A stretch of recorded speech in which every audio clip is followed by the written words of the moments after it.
Sir, this area is for our preferred passengers only.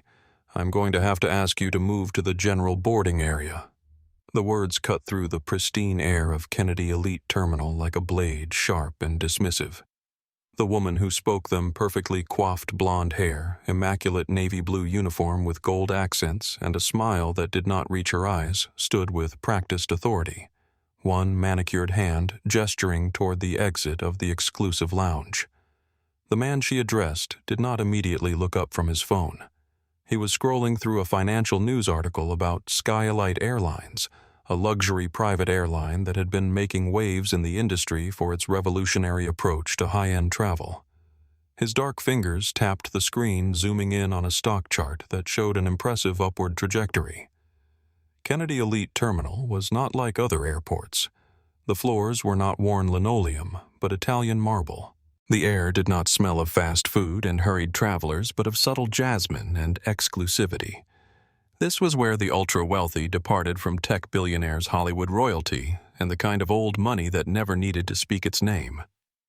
The terminal was designed to whisper rather than shout its luxury, with its soaring ceilings, soft leather seating, and attentive staff who anticipated needs before they arose. Andre Blackwood finally looked up, his calm brown eyes meeting the woman's impatient blue ones. At 40, he carried himself with a quiet confidence that came from knowing exactly who he was, something money could not buy. He was dressed in dark wash jeans, a simple black t-shirt that fit his athletic frame perfectly, and limited edition sneakers that only true connoisseurs would recognize as costing more than most people's monthly rent. No designer logos, no flashy jewelry, save for a simple titanium watch, just understated quality. "I believe I am in the right place," he replied, his voice measured and deep. He reached into his pocket and produced a boarding pass first class on SkyElite Flight SE-107. Around them, the exclusive lounge hummed with the quiet conversations of privilege. A Hollywood director was discussing his next project with his producer over champagne. A tech CEO was working on her laptop, occasionally pausing to accept a fresh-pressed juice from an attendant. Two Wall Street executives were comparing notes on their recent yacht purchases. None of them paid any attention to the small confrontation happening in their midst. These kinds of interactions were beneath their notice. The staff was expected to handle problems quietly and efficiently, preserving the sanctuary of wealth and status. Andre tucked his phone into the pocket of his jacket, a simple, unbranded piece that, nonetheless, had been tailored specifically for his frame in a boutique in Milan. He was not trying to prove anything with his appearance. He did not need to. Outside the floor-to-ceiling windows, a gleaming white Gulfstream G650ER with the distinctive SkyElite midnight blue stripe sat on the tarmac. The sun reflected off its perfect paint job, creating a halo effect around the aircraft, a $70 million machine designed to ferry the elite across the skies in ultimate comfort. Andre's eyes flickered to the jet momentarily, something unreadable passing across his features. Then his attention returned to the woman standing before him, her patience visibly waning as she waited for him to comply with her directive. "Your boarding pass, sir," she said, her tone making it clear she doubted its authenticity. "May I see it?" Andre handed it over without comment, watching as she scrutinized it with narrowed eyes, turning it over as if expecting to find evidence of forgery. Her perfectly penciled eyebrows drew together in confusion, then suspicion. "How did you come by this boarding pass?" she asked, still not returning it to him. "I purchased it," Andre replied simply. "Same as everyone else." The woman's lips pressed into a tight line.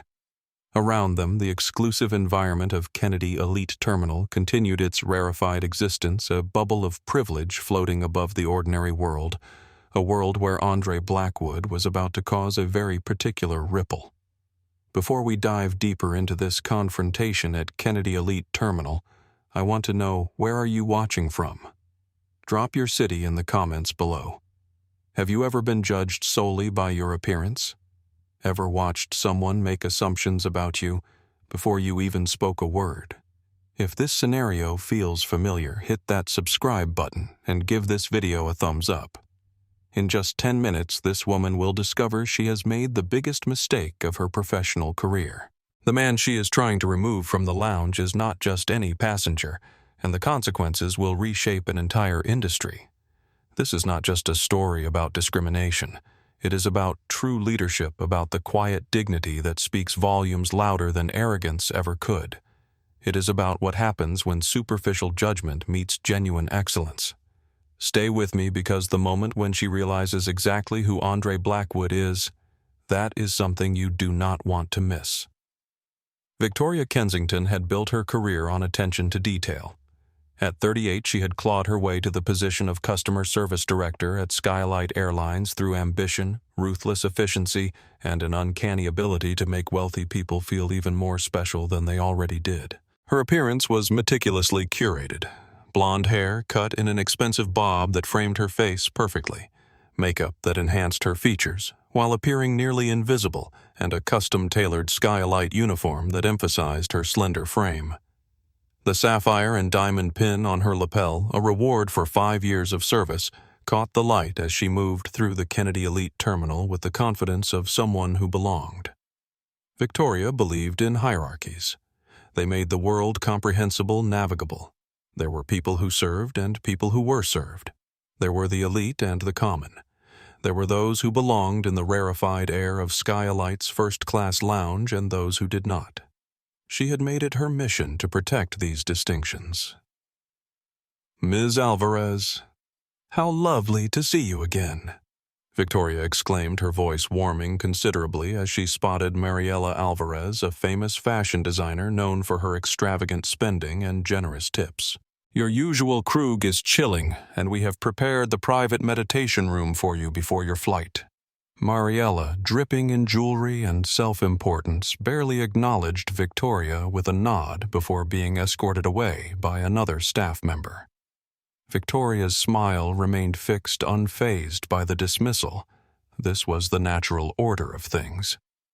Her smile dimmed considerably, however, when she noticed the Rodriguez family being seated in the premium area.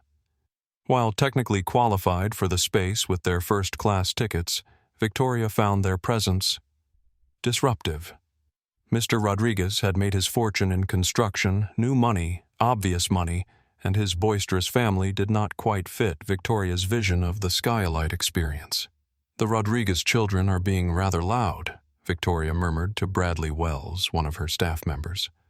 "Perhaps suggest they might be more comfortable in the family lounge." Bradley nodded, understanding the unspoken directive. This was not the first time Victoria had redirected guests she deemed unsuitable despite their tickets granting them access.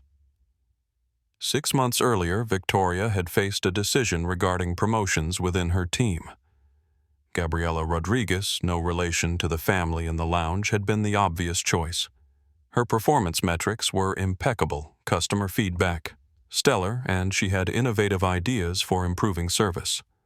But Victoria had passed her over for promotion, choosing Jeremy Wilson instead, a less qualified but more suitable candidate in Victoria's estimation.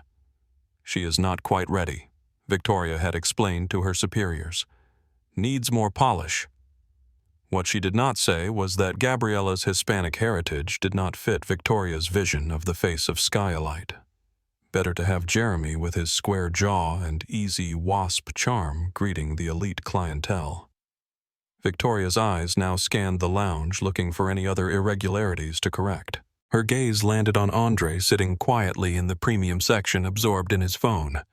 Something about him immediately registered as out of place to her, not his behavior, which was perfectly subdued, but simply his presence. In her mind, Victoria began calculating. His clothes were expensive, yes, but not showy in the way she expected from wealthy clients. No ostentatious logos, no flashy jewelry. More importantly, he did not carry himself with the entitlement she was accustomed to seeing. He was not demanding attention or service. He was simply existing in the space comfortably and confidently. And that, to Victoria Kensington, was suspicious. She straightened her already perfect posture, adjusted her pin, and approached Andre with the absolute certainty that she was about to correct an error in the natural order of her world. She had no idea that she was about to collide with a force far greater than her carefully constructed hierarchy could withstand. "Sir, this area is for our preferred passengers only," she said, setting in motion a chain of events that would forever change SkyElite Airlines and her place within it. "I am quite aware of the lounge policies, ma'am. As I mentioned, I have a valid first-class ticket for SkyElite Flight SC-107. Victoria's smile remained fixed, but her eyes hardened slightly. "May I see your ID as well? We need to verify that the boarding pass matches your identification." There was no such policy, but Victoria had found that requests for additional verification often sent those who did not belong scrambling. Andre reached into his pocket and produced a simple black leather wallet. He extracted a driver's license and handed it to Victoria without comment. His expression remained neutral, but something flickered in his eyes. Not anger, but a careful observation. Victoria examined the ID with exaggerated scrutiny. Andre Blackwood, she read aloud as if testing the name for authenticity. "And you are flying to—" "San Francisco," Andre replied. "Business meeting." Victoria nodded slowly, her mind working through scenarios. The ID appeared legitimate, as did the boarding pass, but something still felt off to her. People like Andre, in her mind, did not typically fly SkyElite first class. The airline catered to celebrities, tech billionaires, and old money. Not people who looked like him. "One moment, Mr. Blackwood. I need to verify something in our system." Victoria turned and walked to a nearby terminal, keeping Andre's ID and boarding pass with her. She beckoned to Miguel Santos, the security supervisor on duty. Miguel, a stocky man in his mid-40s with warm brown eyes and a serious demeanor, approached with professional caution. He had worked airport security for nearly 2 decades and had developed a keen sense for actual threats versus manufactured ones. "We may have a situation," Victoria murmured, nodding discreetly toward Andre. "The boarding pass looks legitimate, but I am concerned it may have been purchased fraudulently. Can you keep an eye on him while I check the system?" Miguel's gaze shifted to Andre, who was once again looking at his phone, seemingly unbothered by the delay. Nothing about the man's behavior set off Miguel's well-honed alarm bells. "What specifically seems suspicious, Ms. Kensington?" Miguel asked, his Spanish accent slight but detectable. Victoria hesitated. "Just intuition," she finally said. "Better safe than sorry with our premium clients nearby." Miguel's expression revealed nothing, but internally he felt a familiar discomfort. He had seen this pattern before: wealthy spaces being protected from those deemed not to belong, often based on appearance rather than any legitimate concern. At the terminal, Victoria accessed the SkyElite reservation system, searching for Andre Blackwood's booking. To her surprise, it appeared in full, a legitimate first-class reservation paid for with an American Express Centurion card. The black card was available only by invitation to the ultra-wealthy, requiring millions in annual spending. Victoria frowned. Perhaps it was a corporate card, or maybe the reservation had been made by someone else on his behalf. She dug deeper, checking his flight history. Again, surprise Andre Blackwood had flown SkyElite first class 6 times in the past year alone. She turned back toward Andre, recalibrating her approach. Something still did not add up in her mind, but she needed to tread more carefully now. High-spending repeat customers were sacred at SkyElite regardless of other factors. "Mr. Blackwood," she said, returning to him with a smile that did not reach her eyes. "Thank you for your patience. Everything seems to be in order with your reservation." She handed back his ID and boarding pass. "May I ask what business you are in? We like to get to know our regular customers." The question was posed innocently, but the intention behind it was clear. Victoria was fishing for information that would explain Andre's presence in her carefully curated world. Andre accepted his documents, tucking them away before answering. "Investment and aviation," he replied simply. How interesting, Victoria said, her tone suggesting it was anything but. And which firm are you with? My own, Andre said, offering nothing more. A woman at a nearby table looked up at this exchange. Her attention caught. Laura Wilson, a tech journalist known for her sharp reporting on Silicon Valley culture, sensed the undercurrent in the conversation. She observed with growing interest her reporter's instinct telling her something noteworthy was unfolding. Victoria's smile tightened further. I see. Well, welcome to SkyElite. Your flight will begin boarding in approximately 40 minutes. Can I get you anything while you wait? Perhaps direct you to our business center? The implication was subtle but present, suggesting that perhaps Andre would be more comfortable somewhere else away from the main lounge area where the real elite passengers gathered. Andre met her gaze directly, his expression calm but resolute. I am comfortable here, thank you. A sparkling water would be fine. Victoria nodded stiffly and turned to leave, already deciding to delegate the task to a junior staff member. As she walked away, she did not notice Thomas Reynolds, the terminal director, observing the interaction from across the room, his expression unreadable. Miguel, however, remained nearby, his security training keeping him alert, but his human instinct telling him that the only real tension in the room was the one Victoria had created. He watched as Andre returned to his phone, noting the man's composed demeanor despite the clear attempt to make him uncomfortable. Across the lounge, Carlos Mendez, a SkyElite pilot scheduled for a later flight, glanced up from his coffee. He recognized Andre immediately, but maintained his professional discretion, hiding his surprise at seeing him in the terminal without an entourage. Carlos had flown for SkyElite for 5 years and knew exactly who Andre Blackwood was, though clearly Victoria Kensington did not. The stage was now set for a confrontation that would ripple far beyond this luxurious lounge, affecting careers, policies, and lives in ways none of them, except perhaps Andre himself, could yet imagine. Victoria Kensington returned to the staff station, her mind racing through possibilities. She pulled aside Bradley Wells, lowering her voice to ensure privacy. That man in the premium section, black t-shirt, jeans, something is not right. His reservation checks out, but... She trailed off, realizing how her concerns might sound if spoken aloud. Bradley glanced over at Andre, who was now reading something on his tablet, a model of calm in the bustling lounge. He seems fine to me. Quiet, not bothering anyone. That is not the point, Victoria hissed. He does not fit our typical client profile. I want to make sure there is no issue that might disturb our VIPs. Bradley shifted uncomfortably. His reservation is confirmed first class. Black card member 2, according to the system. We cannot just... I am not suggesting anything inappropriate, Victoria cut in. But perhaps we should offer him our private business suite. For his comfort, of course. Before Bradley could respond, Victoria's attention was diverted by Thomas Reynolds, the terminal director, approaching with his characteristic measured stride.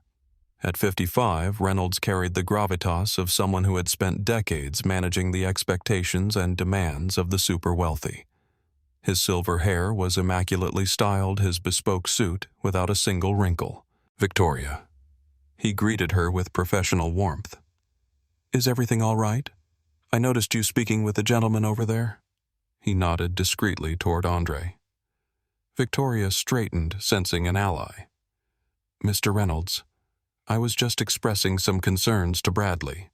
That man does not seem to match our usual client profile.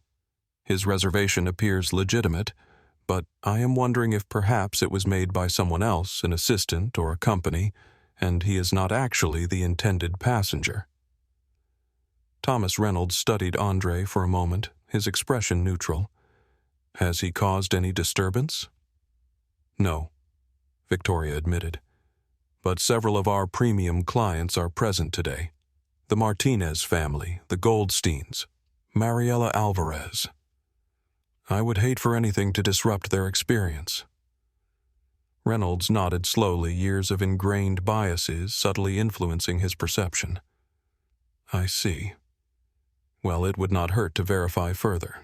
Perhaps we should check if his name is on our VIP list. Victoria felt vindicated. Victoria felt exactly my thought. I will handle it personally.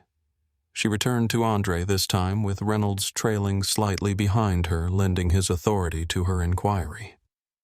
Mr. Blackwood Victoria began with practiced courtesy that did not reach her eyes. I apologize for the interruption, but there seems to be some confusion with your reservation. Andre looked up, his expression composed. I was not aware of any confusion. What seems to be the problem? Well, Victoria continued, lowering her voice as if sharing a confidence.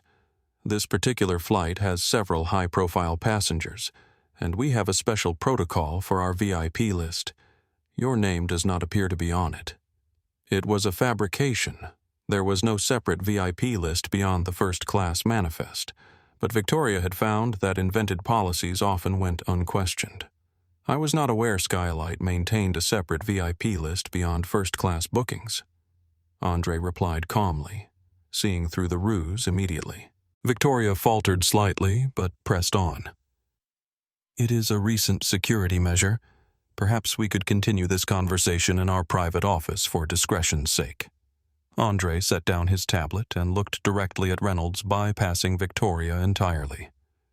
Mr. Reynolds, I understand you are the terminal director. Reynolds blinked, surprised at being recognized. Yes, that is correct. Then perhaps you can clarify SkyElite's policy on first-class lounge access. My understanding is that a confirmed first-class ticket grants full access to all lounge amenities without additional verification beyond standard ID checks. Is that still accurate? Reynolds found himself in an unexpected position. The man was clearly well informed about SkyElite policies and spoke with the confidence of someone familiar with the industry. That is our general policy. Yes, Reynolds acknowledged carefully. Then, I am unclear why Ms. Kensington here is suggesting I need to be on a separate VIP list, or why I should leave the main lounge area for a private discussion about my perfectly valid reservation. Andre's tone remained even, but there was a subtle firmness that made both Victoria and Reynolds uncomfortable. Victoria jumped in. It is merely a precaution, Mr. Blackwood. We have had incidents recently of boarding pass fraud, and— Have you, Andre interrupted? That is concerning. I would be interested to know how many such incidents SkyElite has documented in the past year at this terminal. The specific request for data caught Victoria off guard. I do not have the exact figures at hand, but perhaps Mr. Reynolds does. Andre suggested, turning again to the terminal director. Reynolds cleared his throat. We have had minimal incidents of that nature. I see, Andre nodded. And do you typically approach all passengers for additional verification, or are there specific factors that trigger these extra security measures? The question hung in the air, its implication clear. Victoria's cheeks flushed slightly. We are simply being thorough. Mr. Blackwood Reynolds offered, trying to defuse the situation. SkyElite prides itself on security and exclusivity. I am well aware of SkyElite's values, Andre replied. I am also aware of federal regulations regarding equal treatment of passengers. Now, unless there is a specific documented reason to question my reservation beyond the fact that I do not fit whatever image you have of a typical first-class passenger, I would prefer to enjoy the lounge in peace until my flight. Victoria felt herself losing control of the situation. This was not going as planned at all. The man was too composed, too knowledgeable. Most people she approached this way either became defensive or overly eager to prove they belonged. Andre Blackwood did neither. He simply acted as if his belonging was an unquestionable fact. Perhaps I could see the credit card used to make the purchase. Victoria tried one last angle. For verification purposes. Andre raised an eyebrow. Is that a standard request made of all passengers, Ms. Kensington? Or just those who look like me? The question was posed quietly, but it landed like a thunderclap. Reynolds shifted uncomfortably, suddenly aware of how the situation might appear to observers.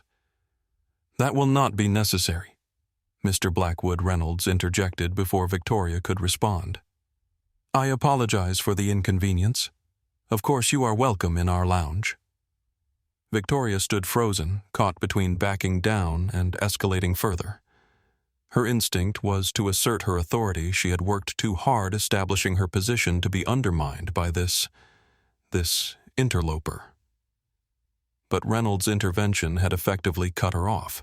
"We will send a complimentary beverage to your seat," Reynolds added, placing a hand on Victoria's elbow to guide her away. As they retreated, Victoria whispered furiously, "He does not belong here, Thomas. You know it as well as I do." Reynolds' expression was grim. "What I know is that we are one discrimination complaint away from a PR nightmare. Let it go, Victoria. Find something else to focus on." But Victoria Kensington had never been good at letting things go.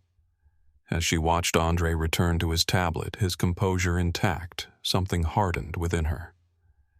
This was not over, not by a long shot. Laura Wilson had built her career on noticing the things others missed.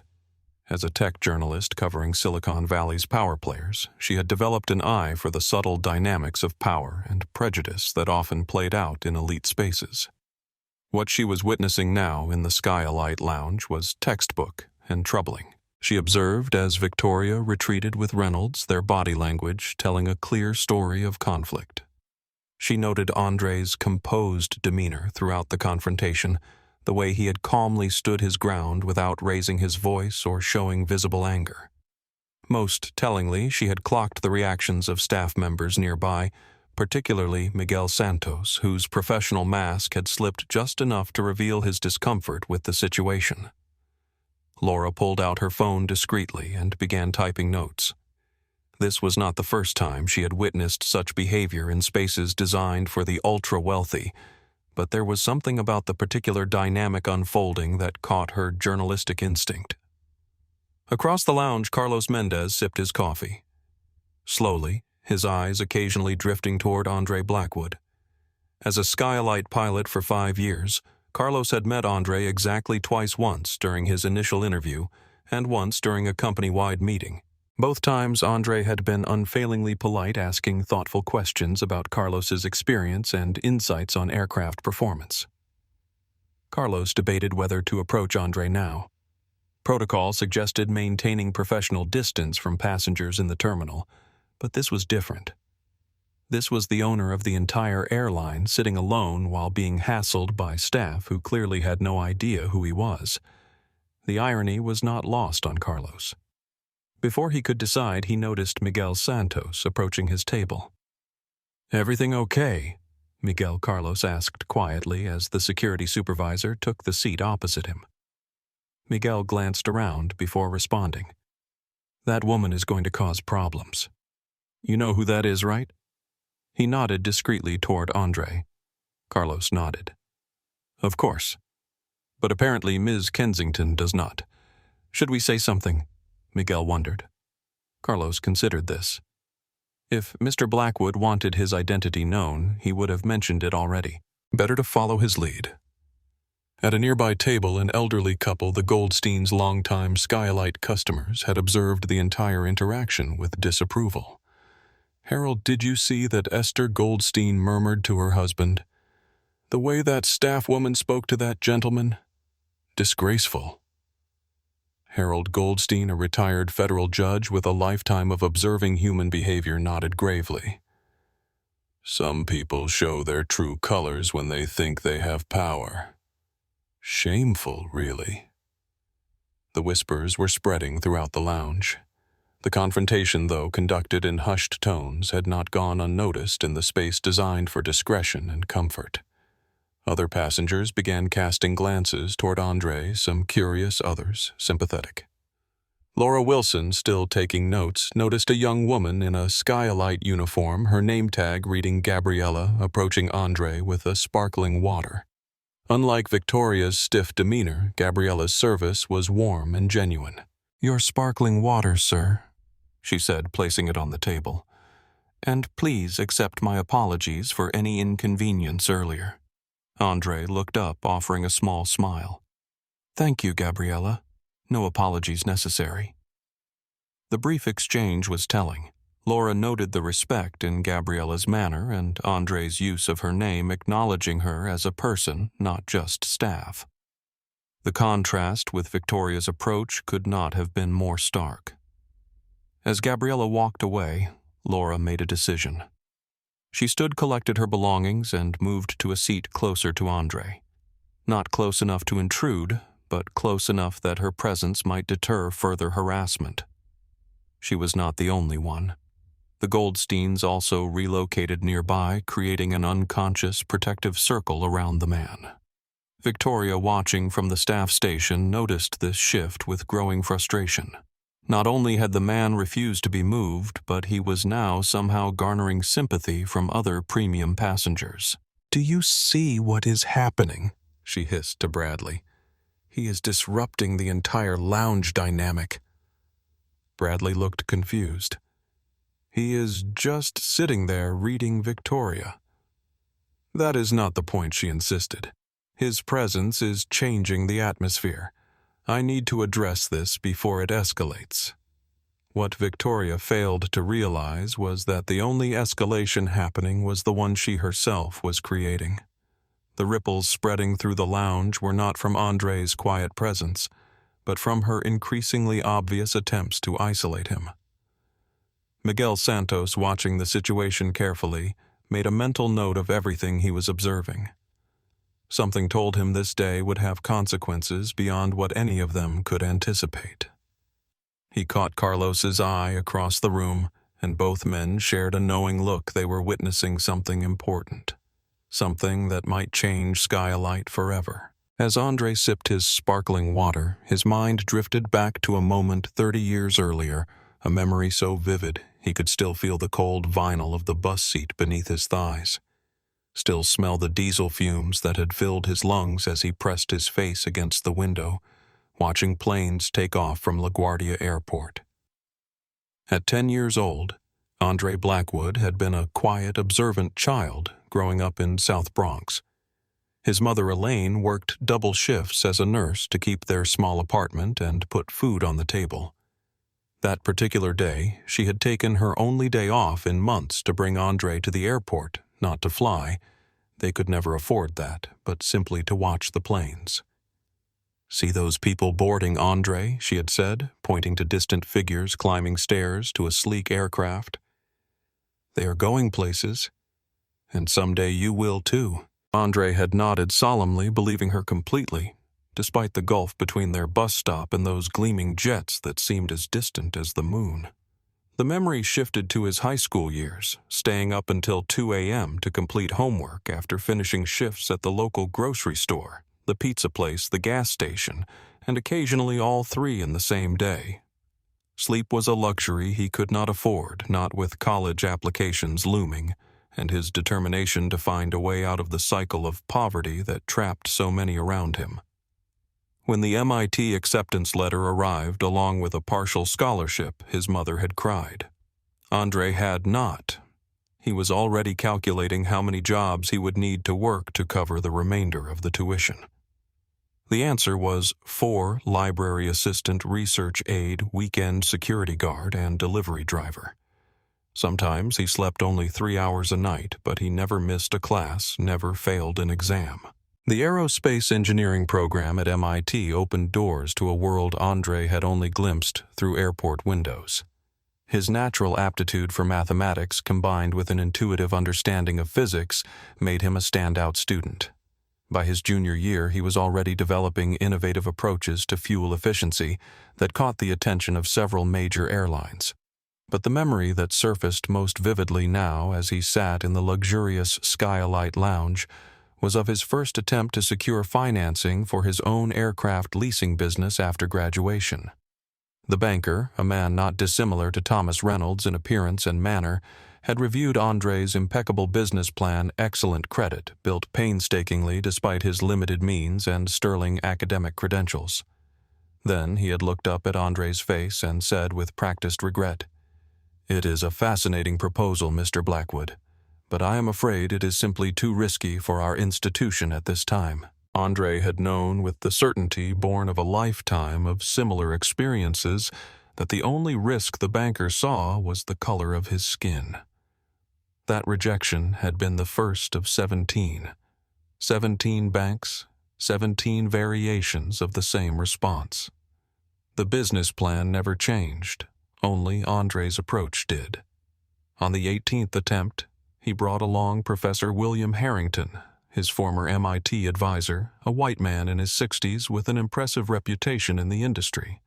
The professor said nothing during the meeting. He simply sat there, lending his implicit endorsement through his presence. The loan was approved that same day. With that first small aircraft leasing company, Andre had built the foundation of what would eventually become Blackwood Aviation Group. He worked 18-hour days, took no salary for the first 3 years, and reinvested every penny of profit. He lived in a studio apartment with a mattress on the floor while leasing aircraft to wealthy clients who never saw his face, only his results. When the opportunity came to acquire the struggling luxury airline SkyEdge 5 years ago, Andre had been ready. He renamed it, SkyElite restructured its business model, and transformed it into the most exclusive, efficient luxury airline in the industry, all without ever becoming the public face of the company. Most of the staff at SkyElite had never met him in person. That was by design. Andre believed in evaluating systems based on how they functioned for everyone, not just for the boss. Twice a year he traveled as a regular customer on his own airline, observing, taking notes, experiencing the service as his clients did. Today's flight to San Francisco was one such trip. The irony was not lost on him. The woman so determined to remove him from the lounge had no idea she was trying to eject the owner of not just the airline, but the entire terminal from his own property. Andre could have ended the confrontation with a single sentence, a flash of ID, a phone call. But that would defeat the purpose of these anonymous journeys. The real measure of a company was not how it treated those it recognized as powerful, but how it treated those it did not. As he returned from his memories to the present moment, Andre noticed Victoria Kensington watching him from across the lounge, her expression a mixture of frustration and determination. He recognized that look. He had seen it countless times before. The look of someone who had decided he did not belong and would not rest until he was removed. Andre took another sip of his sparkling water, his expression revealing nothing of his thoughts. Let her try. Some lessons could only be learned through consequences. Victoria Kensington was not accustomed to failure. Throughout her career, she had successfully navigated the complex social hierarchies of luxury service, identifying and eliminating problems before they could disturb the rarefied air her elite clients breathed. The continued presence of Andre Blackwood in her lounge, calm, unmoved, and increasingly surrounded by a protective bubble of other passengers, was an affront to her professional identity. She approached Thomas Reynolds again, this time with a different strategy. "Thomas, I have been thinking about our security protocols," she began, keeping her voice low. "Given the high-profile passengers on today's flights, perhaps we should implement additional verification measures just for today." Reynolds eyed her warily. "What exactly are you suggesting, Victoria?" "A simple credential check. We ask all passengers to present both ID and the credit card used for booking. For security purposes, of course." Her emphasis made it clear this was not about general security, but targeted at one specific passenger. "That would create delays and irritate our regular clients," Reynolds pointed out. "The Goldsteins have been flying with us for 15 years. Do you really want to ask Judge Goldstein to prove he belongs here?" Victoria waved this concern away. "We can be selective. Focus on newer customers." Reynolds' expression hardened. "You mean focus on Mr. Blackwood?" "I mean focus on protecting our premium experience," Victoria countered. Something does not add up with him, Thomas. My instincts are rarely wrong. Reynolds hesitated. In his 25 years in luxury hospitality, he had indeed seen instances of fraud and misrepresentation. And Victoria, for all her rigidity, did have a knack for spotting inconsistencies. What if she was right? What if the man was somehow gaming their system? The potential embarrassment to the airline could be significant. "Let me handle it," Reynolds finally said. "I will approach him professionally, verify his credentials, and then we can all move forward." Victoria nodded, satisfied. Reynolds had more authority, and she believed a more diplomatic touch. If anyone could remove the interloper without creating a scene, it was him. Meanwhile, Andre had taken a call, speaking quietly into his phone. "Yes, James. Everything is proceeding as expected. The terminal walkthrough was illuminating. No need to adjust the schedule. I will see you in San Francisco around 4. He ended the call just as Reynolds approached Victoria, hovering several paces behind. Mr. Blackwood Reynolds began with practiced cordiality. "I hope you are finding everything satisfactory despite our earlier confusion." Andre looked up.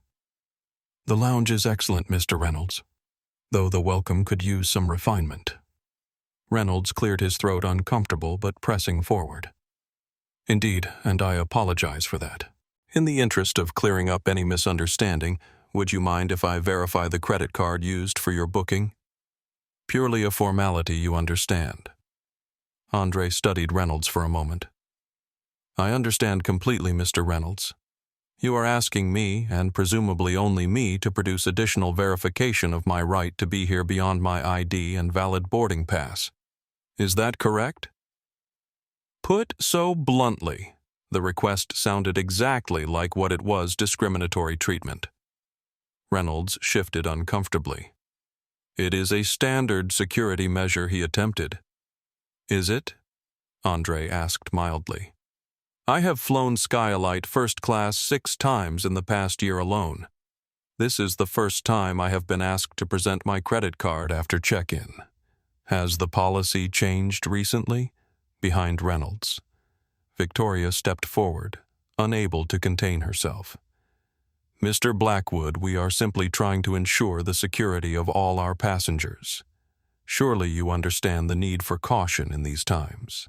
"What I understand, Ms. Kensington," Andre replied, his tone unchanged but his gaze intensifying, "is that you have made several attempts to remove me from this lounge despite my valid credentials. What I do not understand is why." The direct challenge hung in the air between them. Victoria's face flushed slightly, but she held her ground. "Your reservation triggered several security flags in our system," she improvised. "We are merely following protocol. It was a blatant lie and everyone involved knew it. No such flags existed." Officer Bennett, a security guard summoned by Victoria's earlier quiet request, approached the group. He was a burly man in his early 40s with a no-nonsense demeanor and the cautious eyes of someone who had learned to assess situations before acting. "Is there a problem here?" Bennett asked, directing the question to Reynolds rather than Victoria, an indication of the terminal's authority structure. Before Reynolds could answer, Laura Wilson stood up from her nearby seat. "Yes, there is a problem," she said firmly. "This gentleman is being harassed for no apparent reason other than," she paused meaningfully, "not fitting someone's idea of what a first-class passenger should look like." Victoria turned to Laura, her professional mask slipping. "This does not concern you, madam." "Actually, it concerns everyone who values fairness," Laura countered, holding up her phone. "I am Laura Wilson with Tech Vanguard. I have been documenting this interaction, and I would be happy to share it with my 1.2 million Twitter followers if necessary." The mention of documentation and social media shifted the dynamic instantly. Reynolds paled slightly while Victoria's expression hardened. Officer Bennett, reading the situation with professional acuity, took a small step back, distancing himself from what was clearly becoming a PR risk rather than a security issue. "That will not be necessary," Reynolds said quickly to Laura. "There has been a misunderstanding, that is all." Andre, who had remained seated throughout the exchange, now stood. At 6'1", he had a natural presence that commanded attention without effort. "I believe we are well past the point of misunderstanding, Mr. Reynolds. What is happening here is quite clear to everyone observing." He turned to Officer Bennett. "Officer, I have presented valid identification and a legitimate first-class boarding pass. I have been a SkyElite customer for years. At what point does this targeted harassment become a legal issue for the airline Bennett caught between protocol and obvious discrimination?" Looked to Reynolds for guidance. Reynolds made a quick calculation. "Mr. Blackwood is absolutely right. This has gone far enough." He turned to Victoria. "Ms. Kensington, please return to your regular duties. I will handle this personally." Victoria stood frozen, humiliation and anger warring on her face. "Thomas, you cannot be serious. This man is our customer." Reynolds cut her off firmly, "and will be treated as such." For a moment it seemed Victoria might continue to protest. Then, with a rigid nod, she turned and walked away, her back straight as a raw dignity in tatters but pride intact. Reynolds turned back to Andre. "Mr. Blackwood, please accept my sincere apologies for this incident. SkyElite values all our customers, and this is not representative of our standard of service." The corporate non-apology hung in the air, hollow and insufficient. Andre said nothing, simply watching Reynolds with an unreadable expression. "If there is anything we can do to make the remainder of your wait more comfortable." Reynolds continued trailing off awkwardly. "Actually, there is," Andre replied. "I would like to speak with your diversity and inclusion officer before my flight." Reynolds blinked in surprise. "I am afraid we do not have that specific position at the terminal, Mr. Blackwood." I see Andre nodded. "Then perhaps someone from corporate HR. I would like to file a formal complaint." Reynolds swallowed hard. A formal complaint would mean documentation, investigation, potential legal exposure. "I will see what I can arrange, sir." As Reynolds retreated, visibly shaken, Officer Bennett lingered for a moment.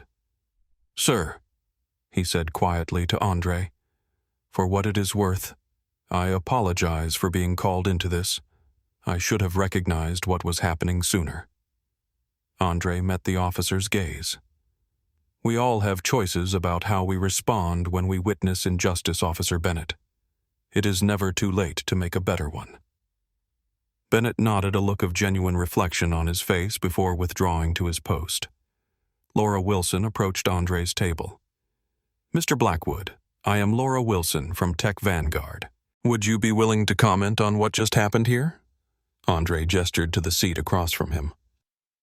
"Why do not you join me, Ms. Wilson? I think we might have an interesting conversation about the state of corporate culture in America today." Across the lounge, Victoria Kensington watched this development with mounting fury. The situation had spun completely out of her control. Worse, the troublemaker was now engaging with a journalist. This could damage SkyElite's reputation and, by extension, her career.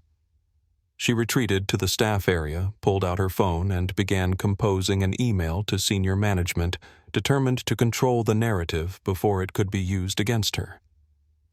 This was not over, not by a long shot.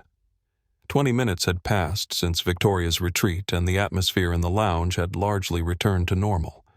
Andre was engaged in quiet conversation with Laura Wilson, occasionally making notes on his tablet as they spoke.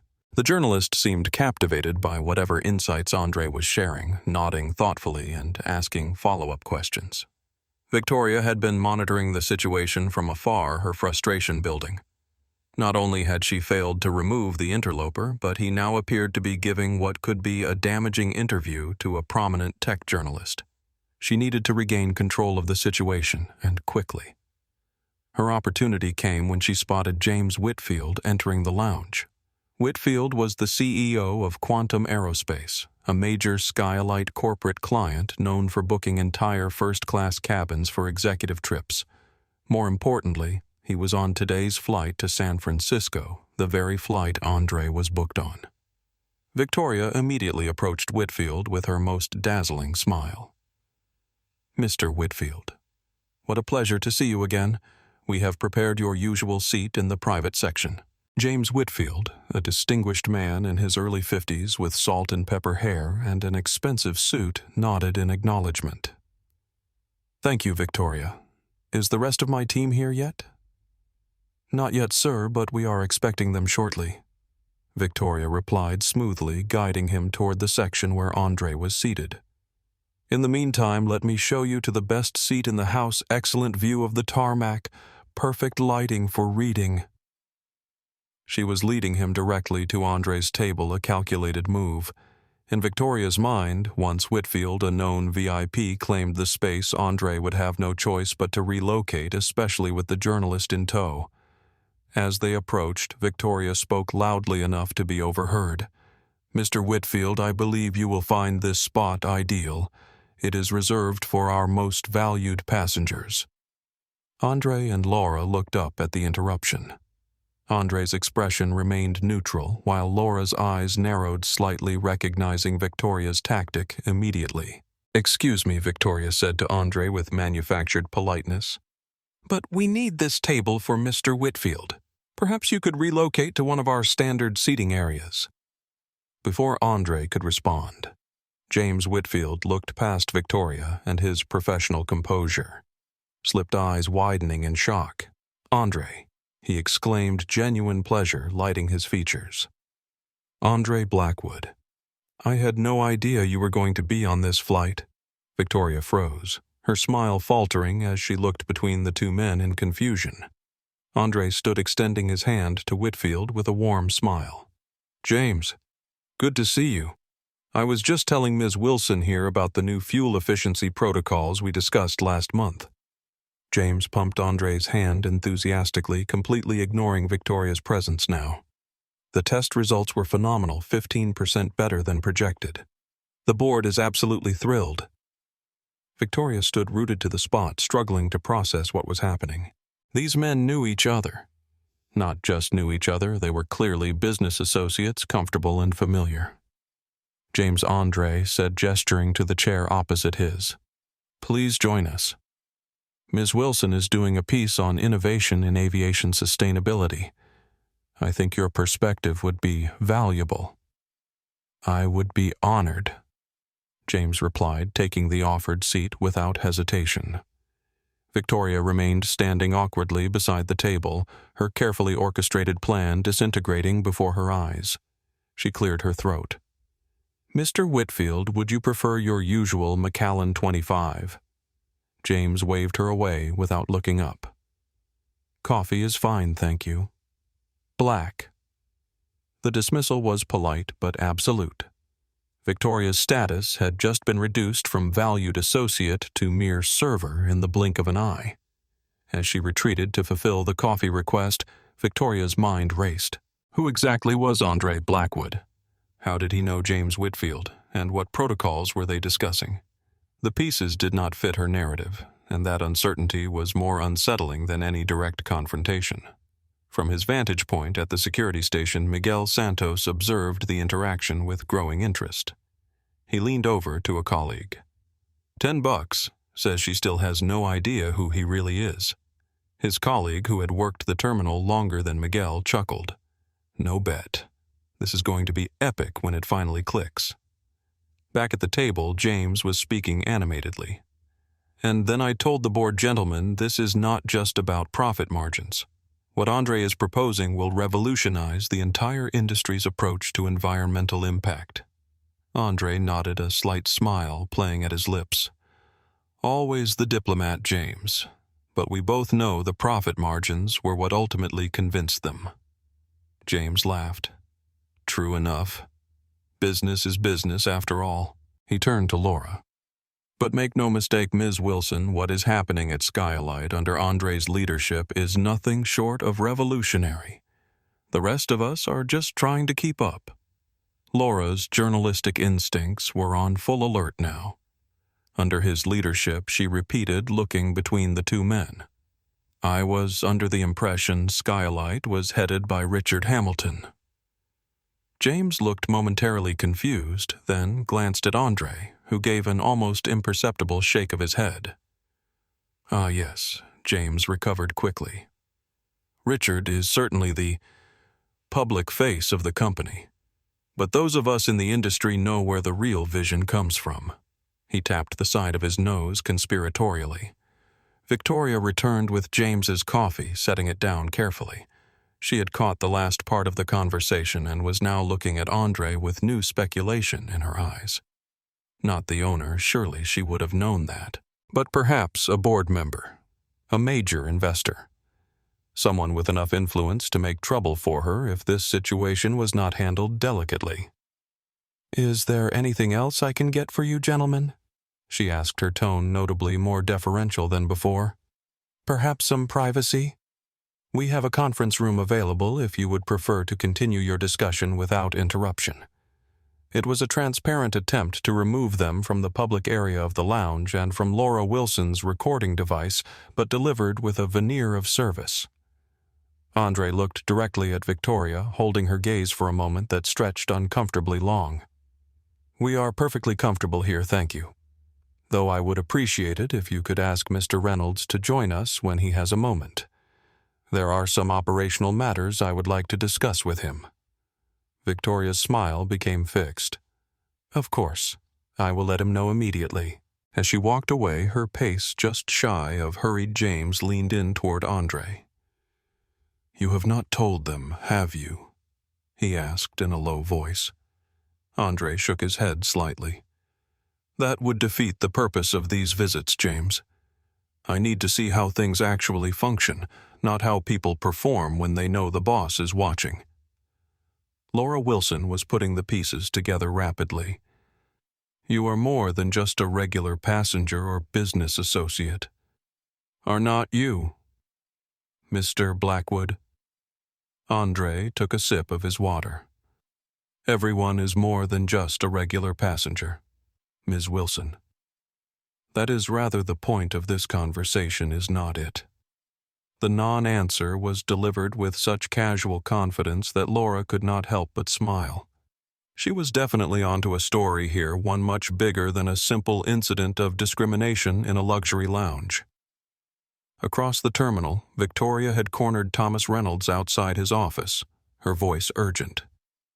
"Thomas, I think he is a board member or major investor. He knows James Whitfield personally, and they were discussing SkyElite business matters. This could be very bad for us." Reynolds ran a hand through his silver hair, stress evident in his face. "This is exactly why we follow Protocol Victoria. Now we have a potentially influential client who has been treated poorly, a journalist documenting everything, and a formal complaint in the works. What do we do?" Victoria asked, her usual confidence shaken. Reynolds straightened his tie. Decision made. "We do damage control. I will speak with him directly, apologize profusely, offer compensatory upgrades or amenities. You will stay away from that table for the remainder of his visit. Is that clear?" Victoria's pride rebelled at the directive, but self-preservation won out. "Crystal clear," she replied through gritted teeth. As Reynolds headed toward Andre's table, Victoria retreated to the staff room, already composing explanations and justifications in her mind. She had been doing her job, protecting the exclusive atmosphere that SkyElite clients paid premium prices for. How was she supposed to know this particular man was connected? He certainly had not looked the part. The irony of her thought process, reinforcing the very bias that had created the problem, was entirely lost on her as she pushed through the door, letting it swing shut behind her with more force than necessary. The stage was set for the final act of this increasingly tense drama, and Victoria Kensington had no idea that her career was hanging in the balance of the next few minutes. The atmosphere in the Kennedy Elite Terminal shifted subtly as a new group entered the lounge. Led by a striking woman in her late 40s with impeccably styled silver-streaked hair and a tailored charcoal suit, the small entourage moved with the synchronized efficiency of executives on a mission. Staff members straightened imperceptibly as they passed a reflexive response to recognized authority. Elizabeth Palmer, Executive Vice President of Operations for SkyElite Airlines, scanned the lounge with the practiced eye of someone who had spent decades in luxury hospitality.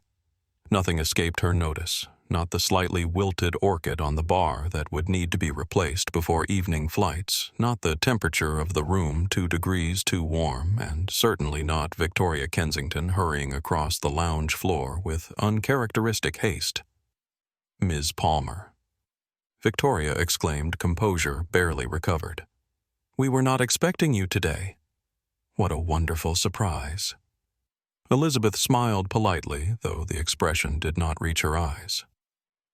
"Victoria, I was in town for the quarterly operations review and thought I would stop by to observe the pre-flight experience for our San Francisco route. Is everything running smoothly?" Victoria hesitated just a fraction too long. "Absolutely. Just a small matter with a passenger that Mr. Reynolds is handling personally. Nothing to concern yourself with." Elizabeth's gaze sharpened. Victoria Kensington was many things efficient, detail-oriented, occasionally overzealous, but she was rarely flustered. Something was off. What kind of matter, Elizabeth asked, her tone making it clear this was not casual interest. Victoria's eyes darted toward Andre's table, where Reynolds had now joined the conversation with him, James Whitfield and Laura Wilson. A passenger with unusual circumstances. Possible security concerns. Mr. Reynolds felt it best to handle it directly given the high-profile nature of today's flight. Elizabeth followed Victoria's gaze and her professional composure cracked visibly. Her eyes widened and she took an involuntary step forward before catching herself. "Victoria," she said, her voice suddenly tight. "Who flagged security concerns about that passenger?" "I did," Victoria replied, a hint of defensiveness creeping into her tone. He did not seem to fit the typical profile for our first-class service, and his behavior was suspicious. His behavior, Elizabeth repeated slowly. What exactly was he doing that raised concerns? Victoria faltered under Elizabeth's increasingly intense scrutiny. Well, he was. He seemed. He was not dressed like our typical clientele, and he was reluctant to provide additional verification when requested. Elizabeth closed her eyes briefly as if praying for patience. When she opened them, her gaze was steely. "Victoria, are you telling me that you flagged that particular passenger, because of how he was dressed?" Something in Elizabeth's tone finally penetrated Victoria's certainty. Do you know him?" Instead of answering, Elizabeth turned to her assistant. "Michael, please inform the rest of the executive team that we will be delayed, and call Richard, tell him to meet us here as soon as possible." She turned back to Victoria. "You and I are going to walk over there, and you are going to introduce me. Choose your words very carefully." Victoria felt the first real stirrings of alarm. The executive team, Richard Hamilton, the public-facing CEO of SkyElite. What was happening? As they approached Andre's table, Victoria noticed Reynolds' face. He looked ashen, his usual confident demeanor replaced with something approaching dread. He was nodding repeatedly as Andre spoke, occasionally casting desperate glances toward the terminal exits as if contemplating escape. "Mr. Blackwood." Victoria began, her voice overly bright. "Please allow me to introduce Elizabeth Palmer, our Executive Vice President of Operations." Andre looked up, recognition and something like amusement flickering in his eyes. "Elizabeth," he greeted her standing. "I did not expect to see you today." Elizabeth stepped forward, bypassing Victoria entirely. "Andre, I am so sorry for the interruption to your travel experience. Had we known you were visiting, we would have." Andre raised a hand, stopping her mid-sentence. "That would have defeated the purpose, Elizabeth. These visits are valuable precisely because they are unannounced." Victoria stood frozen pieces clicking into place with horrifying clarity. The way Elizabeth had addressed him, not Mr. Blackwood, but Andre. The immediate apology. The reference to visits rather than trips or flights. This was not just a board member or investor. Reynolds, who had risen when Elizabeth approached, now looked like a man awaiting execution.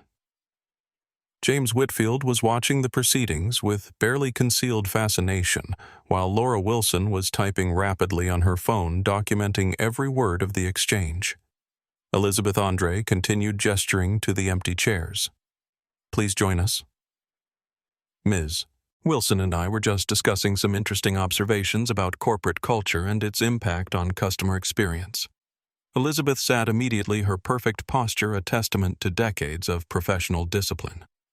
"I would be very interested to hear your observations, Andre." Victoria remained standing awkwardly invisible, yet unable to retreat. Andre turned to her, his expression unreadable. "Ms. Kensington, you seem confused. Perhaps you should join us as well. This conversation concerns you directly." It was not a suggestion. Victoria sank into the remaining chair, her mind racing to recalculate her position in a situation that had transformed completely in the span of minutes. "Victoria." Elizabeth said, her voice level but carrying an unmistakable edge. "Mr. Blackwood is Andre Blackwood," Andre interrupted gently. "Founder and CEO of Blackwood Aviation Group, parent company of SkyElite Airlines." He extended his hand to Victoria. "I believe we got off on the wrong foot earlier." Victoria's face drained of color. The man she had repeatedly tried to remove from the lounge, the man she had questioned, doubted, and nearly called security on, was her ultimate boss, the actual owner of the entire airline. Victoria began, but words failed her. "Ms. Kensington has been very concerned about maintaining the exclusive atmosphere of our lounge," Andre explained to Elizabeth, his tone neutral. "So concerned, in fact, that she made multiple attempts to have me relocated despite valid credentials, suggested I had obtained my boarding pass fraudulently, and even tried to move James into my seat while I was speaking with Ms. Wilson." Each listed offense made Victoria sink lower in her chair. Elizabeth's expression had gone from concerned to mortified. "Andre." I cannot begin to express how deeply Elizabeth started. "Let us hold off on apologies for now," Andre suggested. "I am more interested in understanding the underlying issues.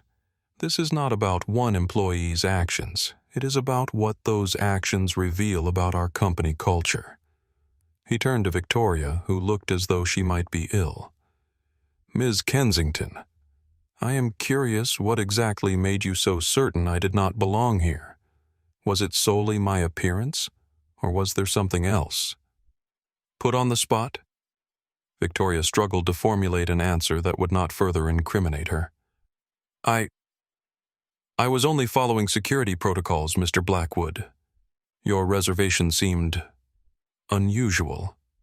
Unusual how Andre pressed his calm demeanor, making the question all the more devastating. Victoria glanced desperately at Reynolds and Elizabeth, finding no rescue in their carefully neutral expressions. You did not look like our typical first-class passengers." She finally admitted the words, hanging in the air like a confession. Andre nodded as if she had confirmed something he already knew. "And what do your typical first-class passengers look like, Miss Kensington?" The question was a trap, and Victoria knew it. There was no acceptable answer. I think Elizabeth interjected, "What is important now is how we address this situation and ensure it never happens again." Andre turned to her with a slight smile. "Exactly right, Elizabeth. That is precisely what we are going to do." He checked his watch.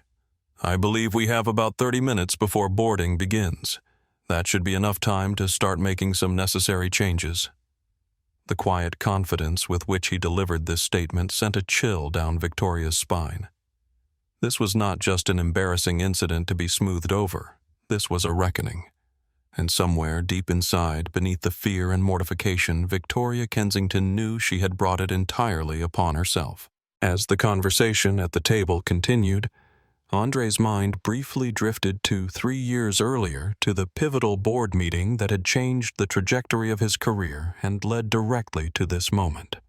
The Blackwood Aviation Group had already established itself as a formidable player in the industry, through aircraft leasing, maintenance services, and logistics solutions.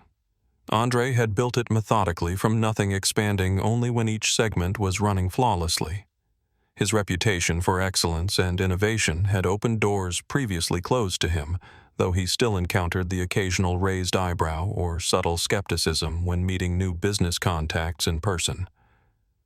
That particular day, he sat at the head of the polished conference table in Bag's New York headquarters, listening as his CFO presented an unexpected opportunity.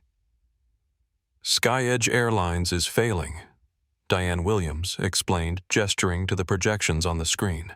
Their business model is outdated, their fleet inefficient, and their service ratings have plummeted.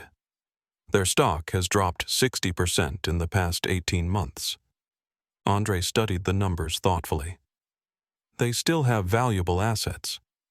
Their terminal leases at major airports, their routes, their landing slots, those alone are worth considering.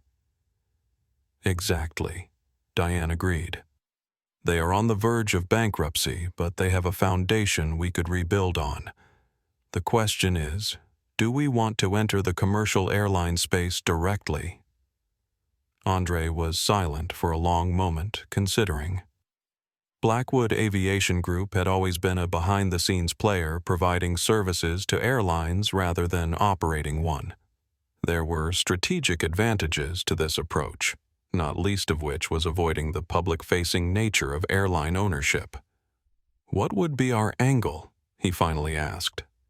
How would we differentiate in a crowded market? Julian Chen, his head of strategy, leaned forward eagerly. That is the exciting part, Andre. We do not compete in the crowded market, we elevate above it. SkyElite has always tried to be a mid-tier airline with a small premium cabin. We transform it completely into an ultra-luxury carrier focusing exclusively on high-net-worth individuals and corporate clients. Andre raised an eyebrow. A private jet experience on a commercial scale. Exactly, Julian confirmed. We leverage your innovations in fuel efficiency and maintenance logistics to operate at costs 30% below current luxury carriers. We utilize your cabin design patents to create an unparalleled first-class experience. We rebrand completely new name, new identity, new standard. The idea was compelling. Andre had always been drawn to solving complex problems, and turning around a failing airline presented a multifaceted challenge that appealed to his analytical mind. More importantly, it presented an opportunity to address issues he had observed throughout the industry. Inefficiency, inconsistent service, and the subtle but persistent discrimination that often occurred in luxury spaces. If we do this, Andre said slowly, we do it differently. Not just the business model, but the entire approach to service and corporate culture. His executive team exchanged glances, recognizing the tone Andre used when a decision was forming. I want to build an airline where excellence is the only standard that matters. He continued his vision, crystallizing as he spoke. Where every passenger receives the same impeccable service regardless of how they look, what they wear, or who they know. That sounds admirable, Diane said carefully. But how do we implement and maintain such standards in practical terms? Andre smiled slightly. By example, by accountability, and by making sure our hiring, training, and evaluation systems reflect these values from day one. The discussion continued for hours, delving into financials, logistics, and implementation strategies. By the end of the day, the decision was made. Blackwood Aviation Group would acquire SkyElite Airlines, transform it completely, and relaunch it as SkyElite, a new benchmark in luxury air travel. What Andre did not share with his executive team that day was his additional personal plan. While Richard Hamilton would serve as the public-facing CEO handling media industry events and public relations, Andre would remain largely in the background, overseeing strategy and operations. And twice yearly, he would travel as a regular passenger, experiencing his airline exactly as customers did. These anonymous inspections became one of his most valuable management tools. On previous trips, he had identified issues with booking systems, discovered inconsistencies in service delivery, and observed how staff handled various situations when they did not know the owner was watching. Today's experience, however, was different. Today he had encountered something more troubling than operational inefficiencies or service gaps. He had come face to face with the type of discrimination he had specifically built SkyElite to eliminate.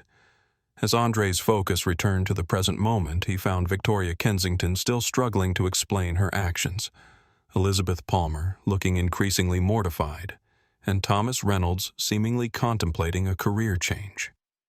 James Whitfield was observing with the detached interest of someone watching an instructive corporate disaster unfold, while Laura Wilson continued documenting everything. Mr. Blackwood Victoria was saying desperation evident in her voice. I want to assure you that this was an isolated incident, and not reflective of SkyElite's values or training. Andre studied her for a moment. Is that so, Miss Kensington?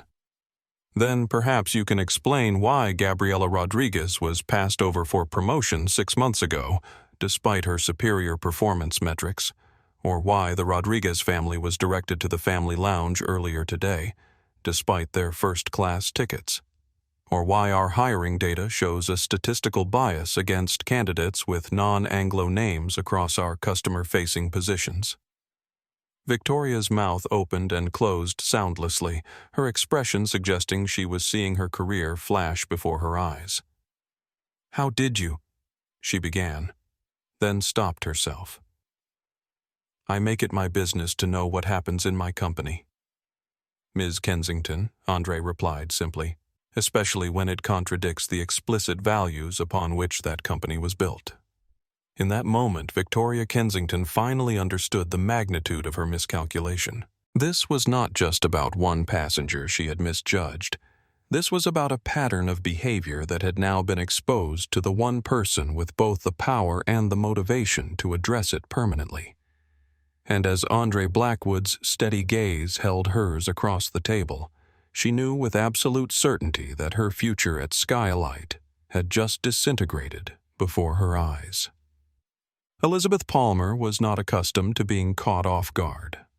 As Executive Vice President of Operations for SkyElite, she prided herself on anticipating problems before they materialized and resolving issues before they escalated. The situation unfolding before her now represented a catastrophic failure of oversight, and she was already calculating how to minimize the damage. Andre, she began carefully, I want to assure you that what you have experienced today is a significant deviation from our standard protocols and values. I am personally, Elizabeth Andre interrupted gently. Let us focus on understanding before we move to assurances. I am more interested in patterns than incidents. He turned to Thomas Reynolds, who had remained unnaturally still throughout the conversation as if hoping to become invisible. Mr. Reynolds, how long have you been terminal director here? Reynolds straightened reflexively. 7 years, sir. 3 with SkyEdge and 4 since the transition to SkyElite. Andre nodded thoughtfully. And in that time, how many formal complaints have you received regarding discriminatory treatment? Reynolds hesitated, his eyes darting briefly to Victoria, who had gone very still. I would need to check our records for the exact number. An approximation will do for now, Andre pressed. Perhaps 3 or 4, Reynolds offered weakly. Laura Wilson, who had been quiet but attentive, suddenly spoke up. 17, she said calmly, according to public records of complaints filed with the Department of Transportation. 7 specifically mentioning this Terminal 5 naming Ms. Kensington directly. All eyes turned to the journalist, who met their gazes unapologetically. I pulled the data while you were speaking. Public information. Andre's expression did not change, but something hardened in his eyes. 17 documented complaints, Mr. Reynolds. Did none of those reach your desk? Reynolds swallowed visibly. Some may have been handled at the corporate level. By which you mean buried, Andre corrected mildly. Interesting.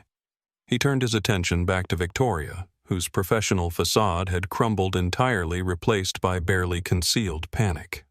"Miss Kensington, you have been with SkyElite since the transition, correct?" She nodded mutely. "And in your current role for how long?" 3 years. She managed, her voice barely above a whisper. 3 years, Andre repeated, "during which time you have been named in 5 formal complaints for discriminatory behavior, overseen a hiring pattern that systematically favors certain demographics over others, and created what multiple staff surveys have described as a culture of exclusion in your department." Victoria's eyes widened at this detailed knowledge of matters she had believed were either confidential or unnoticed. "How did you?" she began. "I read every report, Ms. Kensington," Andre replied simply. "Every complaint, every survey, every performance evaluation. I may not be the public face of SkyElite, but make no mistake, nothing happens in my company without my knowledge." The implications of this statement settled over the table like a heavy cloud. Victoria looked as though she might be ill. James Whitfield, who had been observing the exchange with fascination, finally spoke. "Andre has always been thorough," he commented almost conversationally. "It is why Quantum Aerospace exclusively contracts with SkyElite for our executive travel. Well, that and the fact that he revolutionized the fuel efficiency systems that make our jets the most environmentally sustainable in the industry."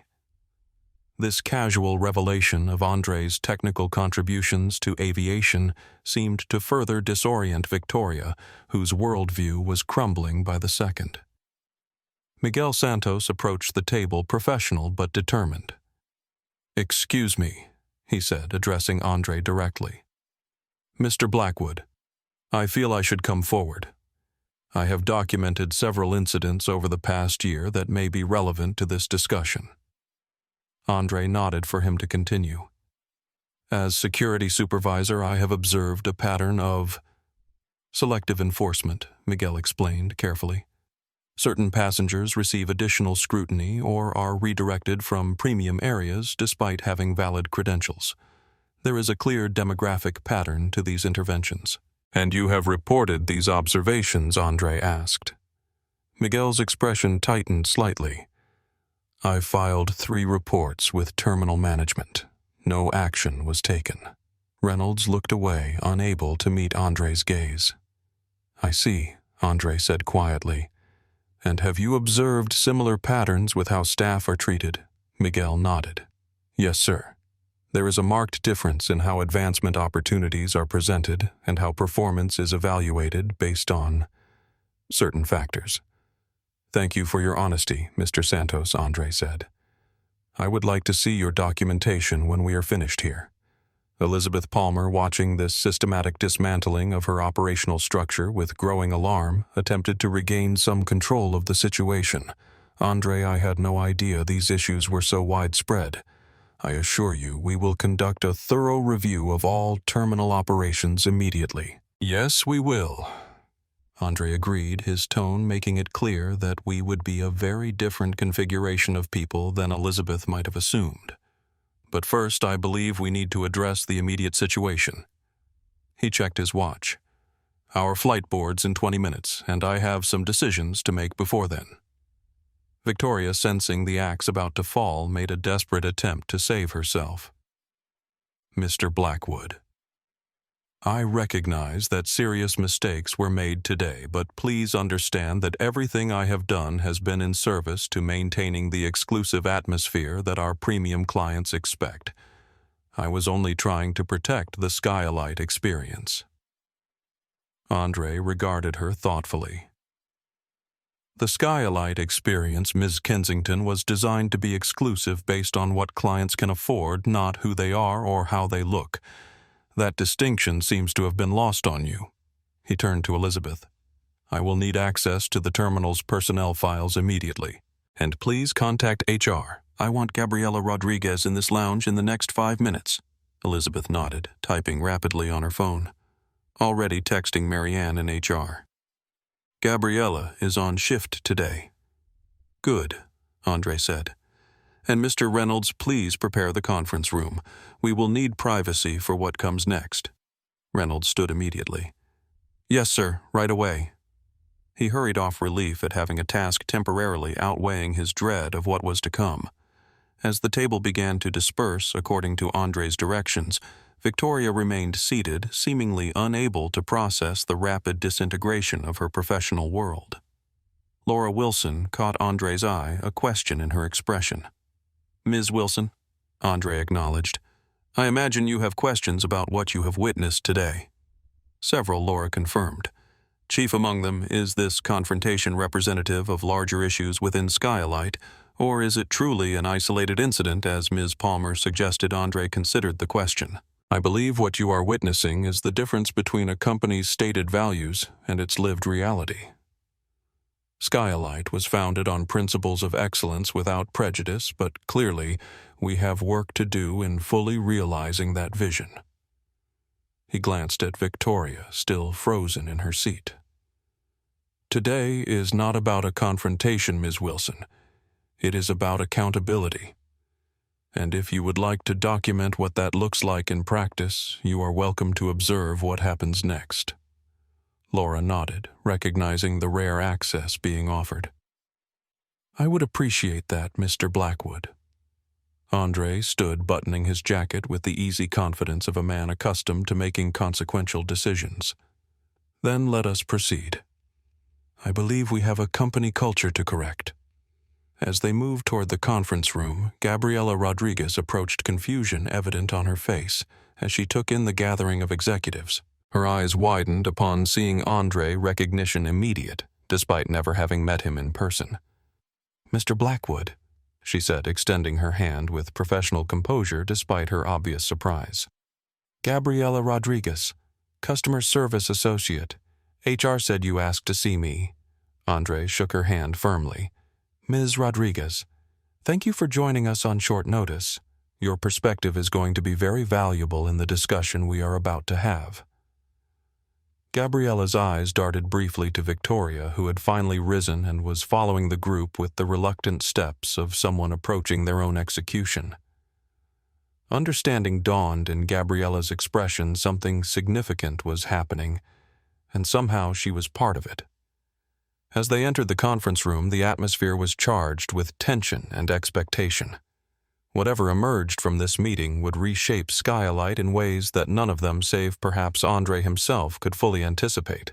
The conference room of Kennedy Elite Terminal was designed to impress floor-to-ceiling windows overlooking the tarmac, a polished mahogany table that seated 12, and subtle lighting that flattered even the most jet-lagged executive. Today, however, it felt more like a courtroom than a meeting space, with Andre Blackwood seated at the head of the table, his tablet open before him. Victoria Kensington sat to his right, her perfect posture now a rigid testament to barely contained anxiety. Elizabeth Palmer was positioned at Andre's left, her expression professionally neutral, though her rapid typing betrayed her agitation. Thomas Reynolds hovered near the door, as if calculating his escape route, while Gabriela Rodriguez sat halfway down the table, her confusion evident, but her demeanor composed. Laura Wilson had taken a seat near the back, her journalist's instinct telling her that history was unfolding in this room, a rare glimpse into how power recalibrated itself when confronted with its own failures. James Whitfield had excused himself to make calls, but promised to return before boarding.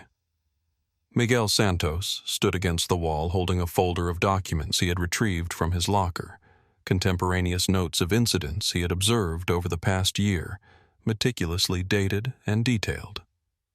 "Before we begin," Andre said, breaking the tense silence, "I want to clarify the purpose of this meeting. This is not a trial, nor is it merely about addressing today's incident. What happened to me in the lounge is a symptom of a deeper issue, one that affects our employees, our customers, and ultimately the integrity of what SkyElite claims to stand for." He tapped his tablet, and the large screen on the wall illuminated with a document. "This is SkyElite's mission statement, authored by me during the company's formation, to provide an unparalleled aviation experience where excellence is the only standard that matters, regardless of background, appearance, or identity." The words hung in the air, their simplicity a stark contrast to the complex reality that had brought them to this room. "I'm going to ask each of you a question." Andre continued, his gaze moving around the table. "And I expect complete honesty.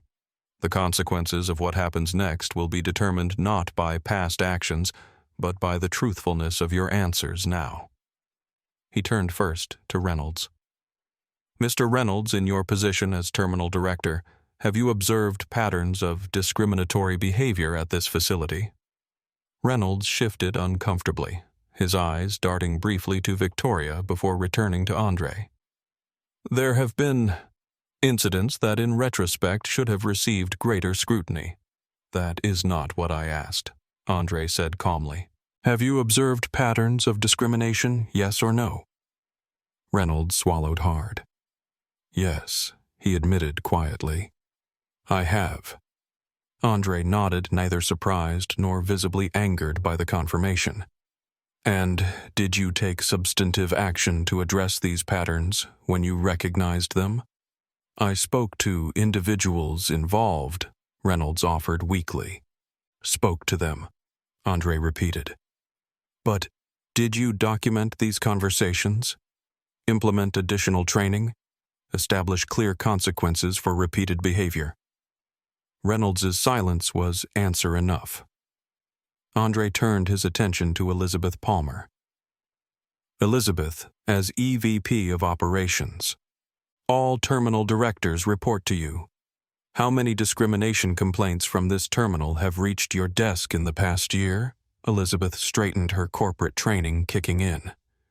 "We have had several customer service issues reported, which were addressed according to protocol." "Again, not what I asked," Andre noted. "Specifically, discrimination complaints, Elizabeth. How many?" She glanced down at her tablet. 11 formal complaints classified under potential discrimination concerns." 11, Andre repeated. "And how many resulted in disciplinary action or procedural changes?"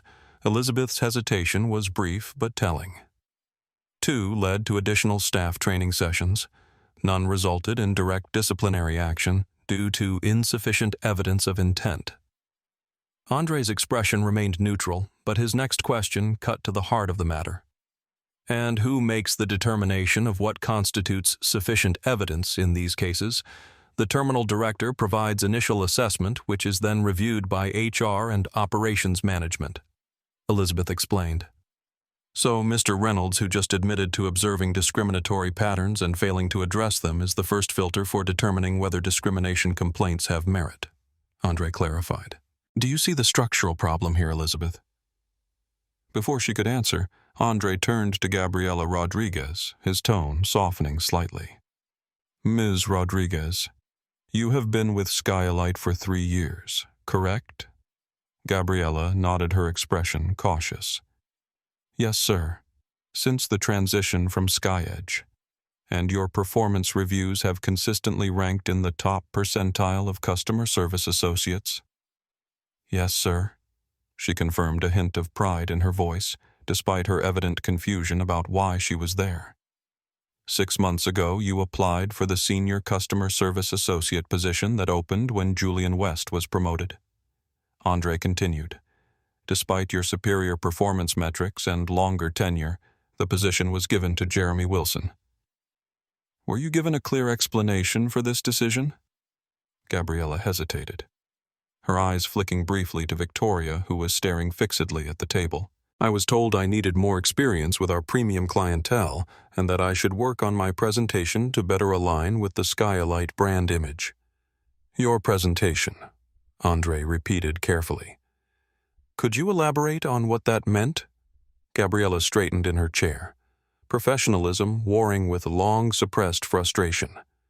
"It was suggested that my accent, while mild, might make some premium customers uncomfortable, and that my appearance was perhaps too ethnic for front-facing leadership roles." A heavy silence fell over the room. Elizabeth Palmer closed her eyes briefly, the implications for SkyElite's legal exposure clearly calculating behind her eyelids. And who provided this feedback? Ms. Rodriguez-Andre asked, though the answer was obvious to everyone present. Ms. Kensington Gabriella replied, her voice steady, despite the emotion evident in her eyes. During my post-interview assessment, all eyes turned to Victoria, whose perfect composure had finally cracked completely. Her face was flushed, her breathing shallow.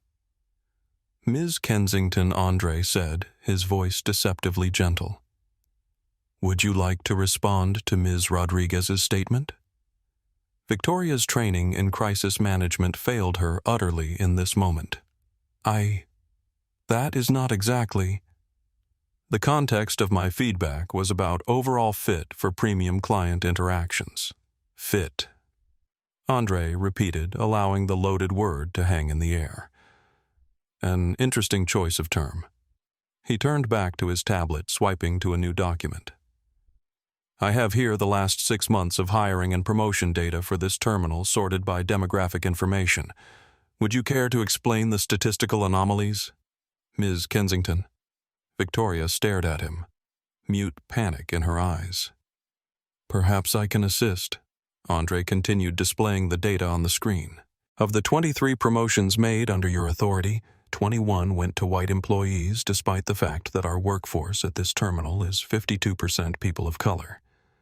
Of the 17 new hires for customer-facing positions, 15 fit what you might call the traditional luxury hospitality image, white conventionally attractive under 40. He swiped again, revealing a new set of data. More troubling are the customer interaction patterns. Premium passengers who are not white, not male, or not dressed in obvious luxury signifiers are 3 times more likely to be asked for additional verification, twice as likely to be directed away from premium spaces despite valid credentials, and 5 times more likely to receive what our satisfaction surveys categorize as substandard service interactions.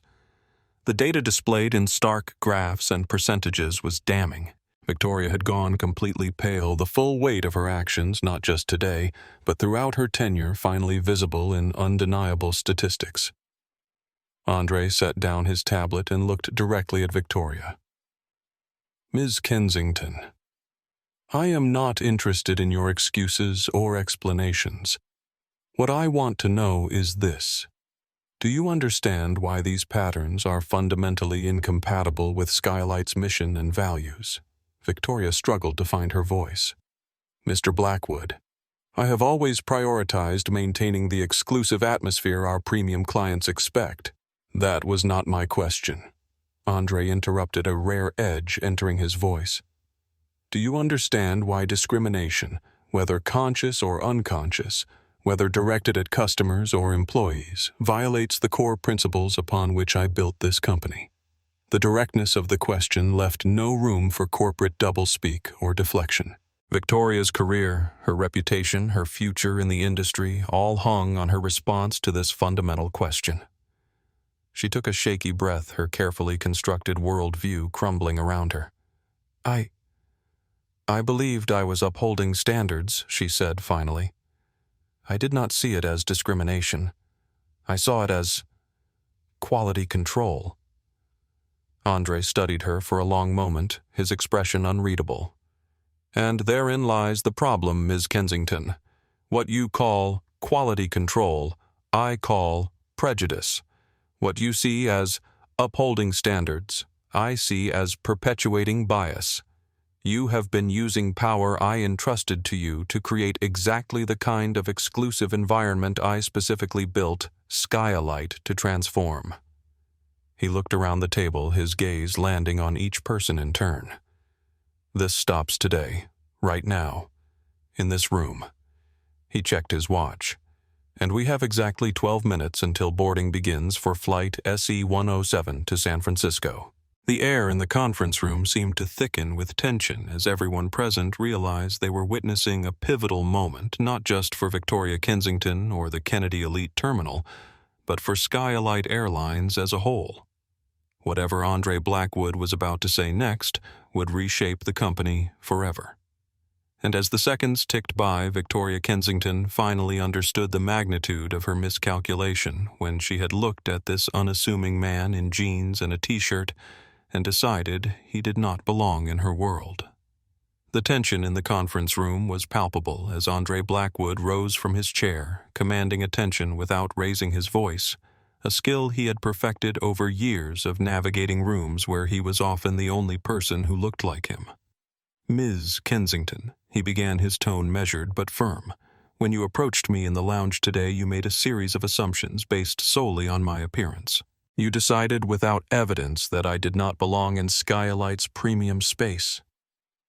Victoria's gaze remained fixed on the table, unable to meet his eyes. "What you did not know, what you could not have known from looking at me, was that I am not just a SkyElite passenger." Andre paused, allowing his next words to land with full impact. "I am Andre Blackwood, founder and chief executive officer of Blackwood Aviation Group, the parent company that owns SkyElite Airlines. I do not just have a right to sit in that lounge, Ms. Kensington. I own the entire airline." The words hung in the air like a thunderclap, even though many in the room had already pieced together Andre's identity. Hearing it stated so directly, so unambiguously, transformed the atmosphere entirely. Victoria's head snapped up, her face a study in dawning horror as the full implications crashed over her. She had spent the morning trying to remove the owner of the company from his own lounge. Mr. Blackwood. I had no idea, she began, her voice barely above a whisper. That is precisely the point, Ms. Kensington. Andre cut her off gently. You had no idea who I was, yet you felt empowered to make judgments about my belonging based on how I looked.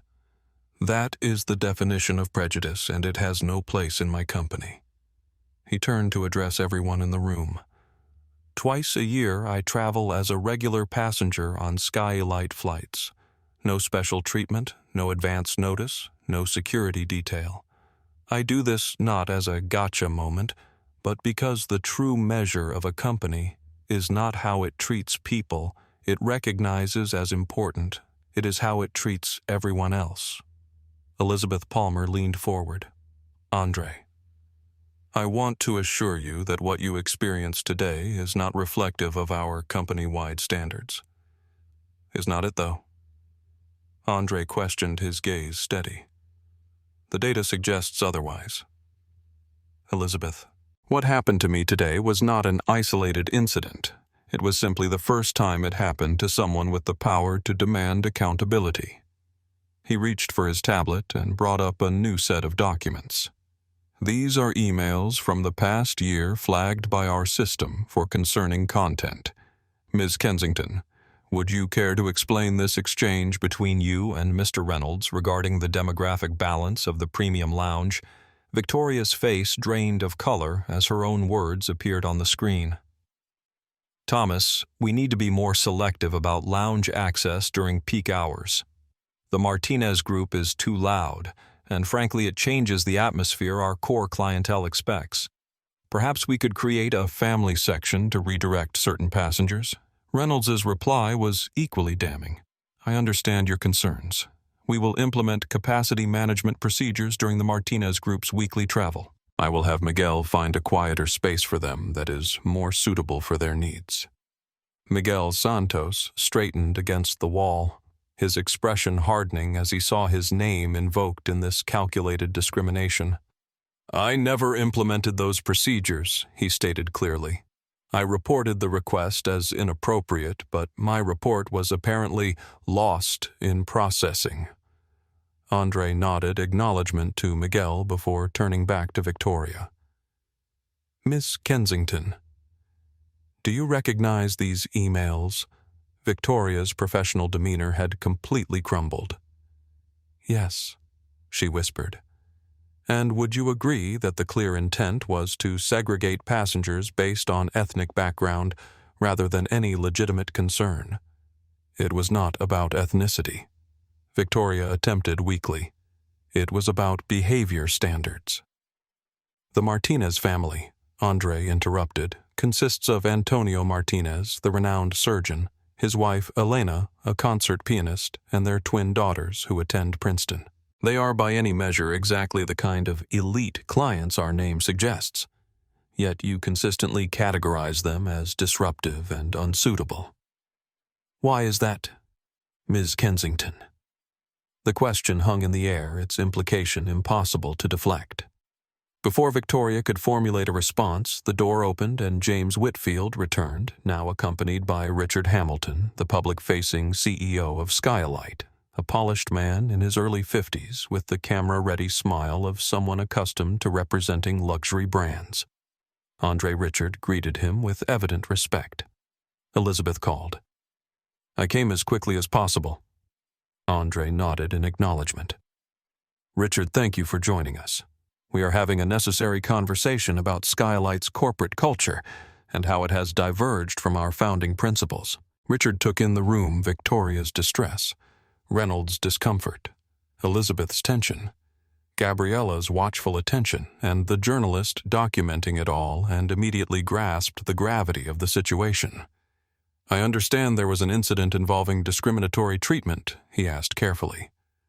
"Not an incident," Richard Andre corrected. "A pattern.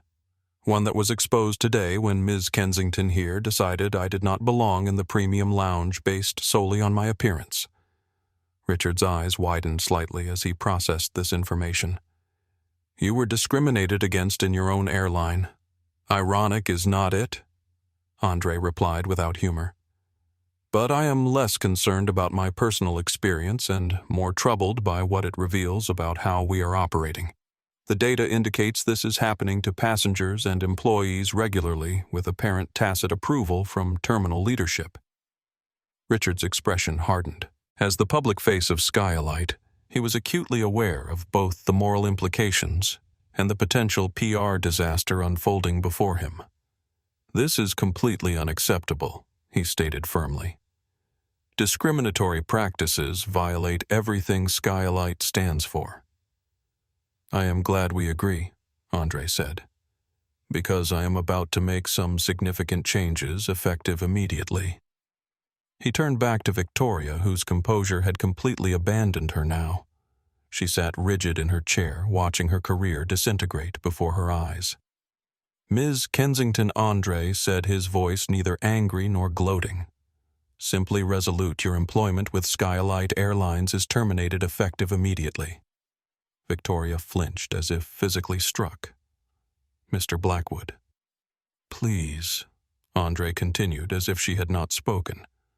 "You will surrender your credentials to security before leaving the premises. Your personal belongings will be packed and delivered to your residence. You will receive 2-month severance pay contingent upon signing a non-disclosure agreement regarding today's events." He turned to Reynolds next.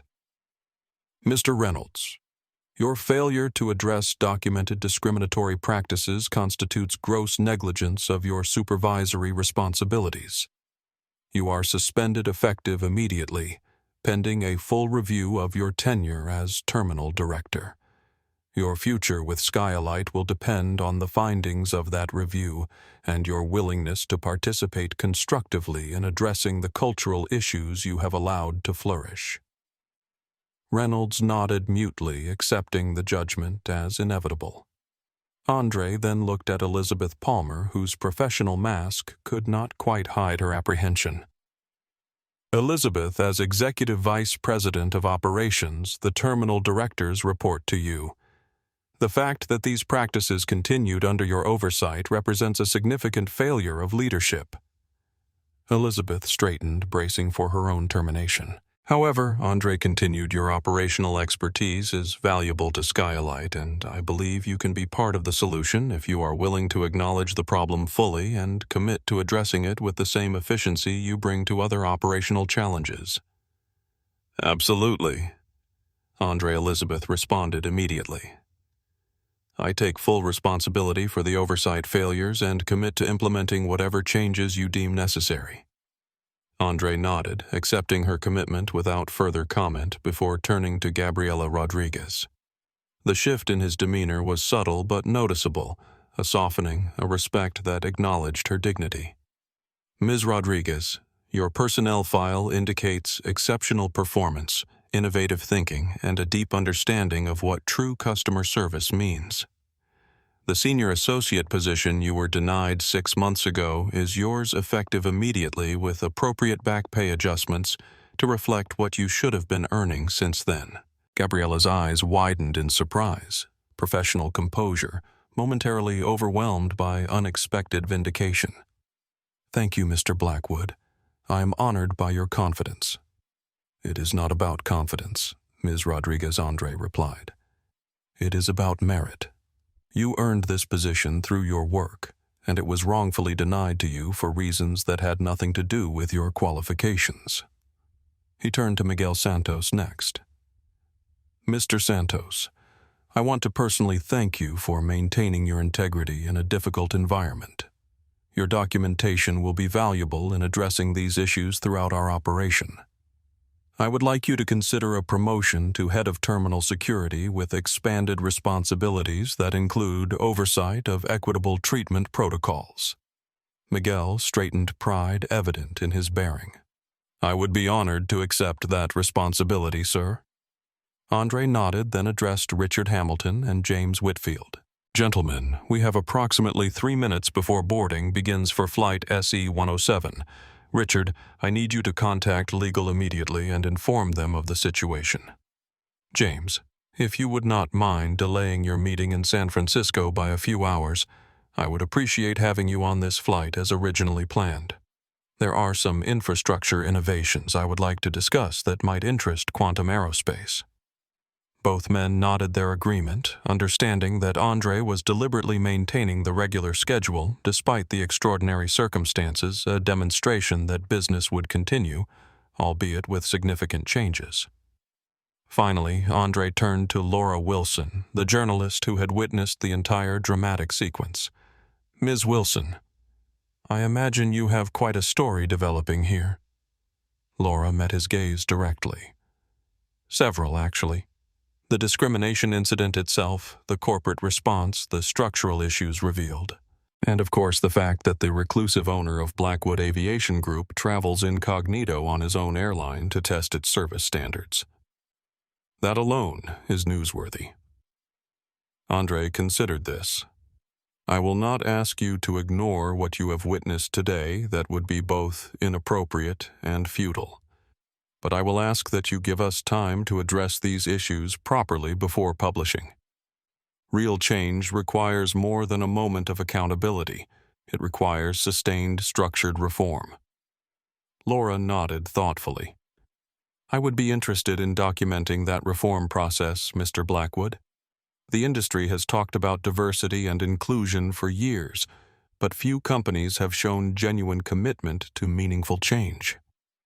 This could be a case study in how to actually transform corporate culture, rather than just issuing statements and conducting token training sessions. An intriguing proposal, Andre acknowledged.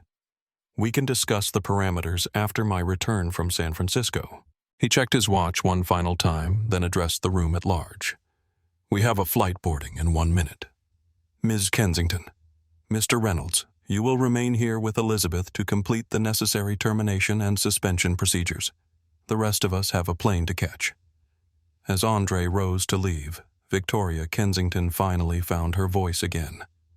Mr. Blackwood, she said, desperation evident in her tone, I have dedicated my career to luxury hospitality. This termination will make me unemployable in the industry. Andre paused at the door regarding her with neither malice nor pity. Ms. Kensington, what makes you unemployable is not this termination. It is the mindset that led to it.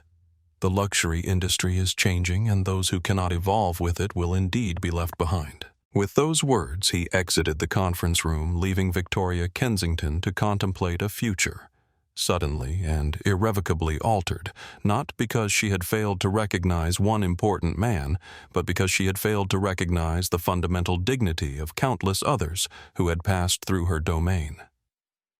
The reckoning she now faced was merely the consequence of choices made long before Andre Blackwood had walked into her lounge.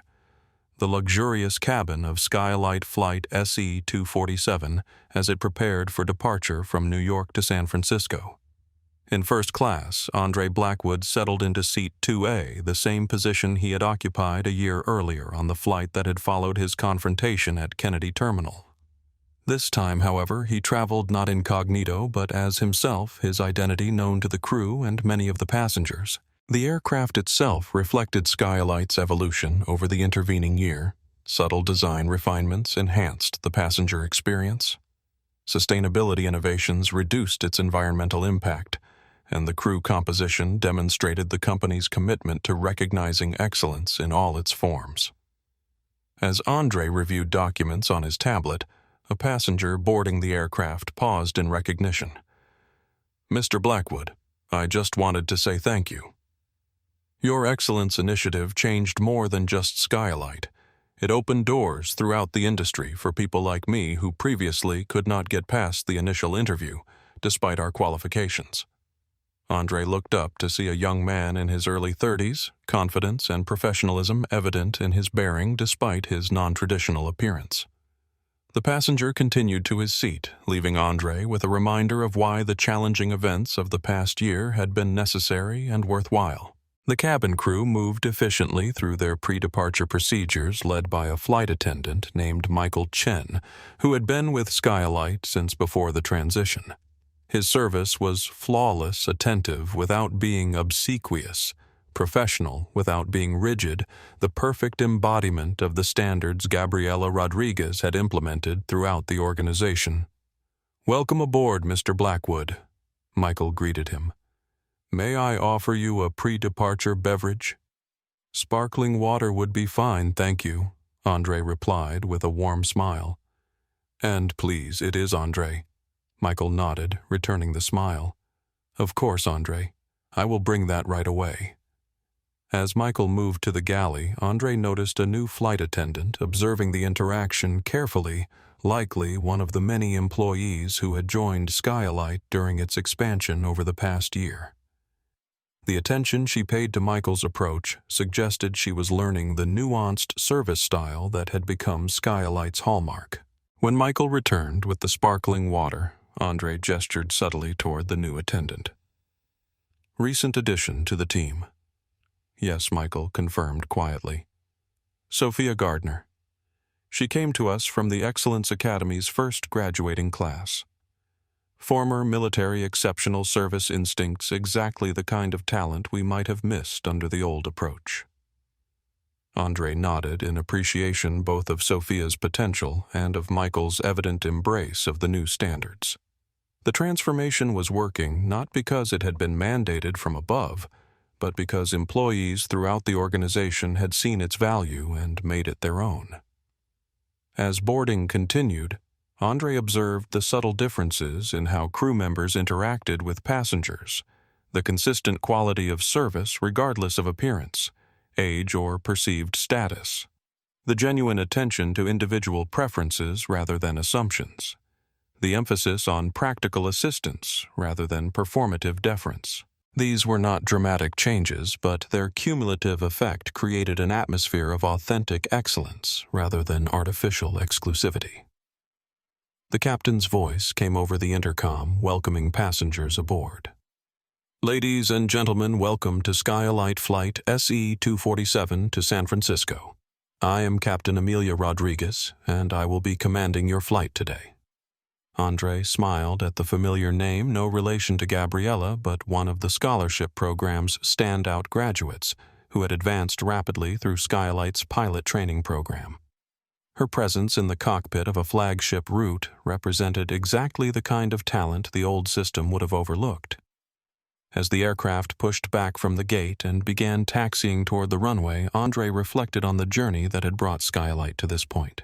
What had begun as a confrontation over who belonged in a premium lounge had catalyzed a comprehensive transformation not just of one company's practices, but of an entire industry's understanding of excellence.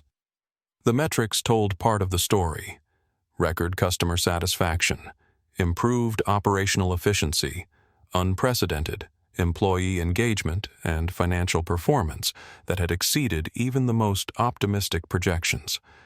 But the human impact was equally significant.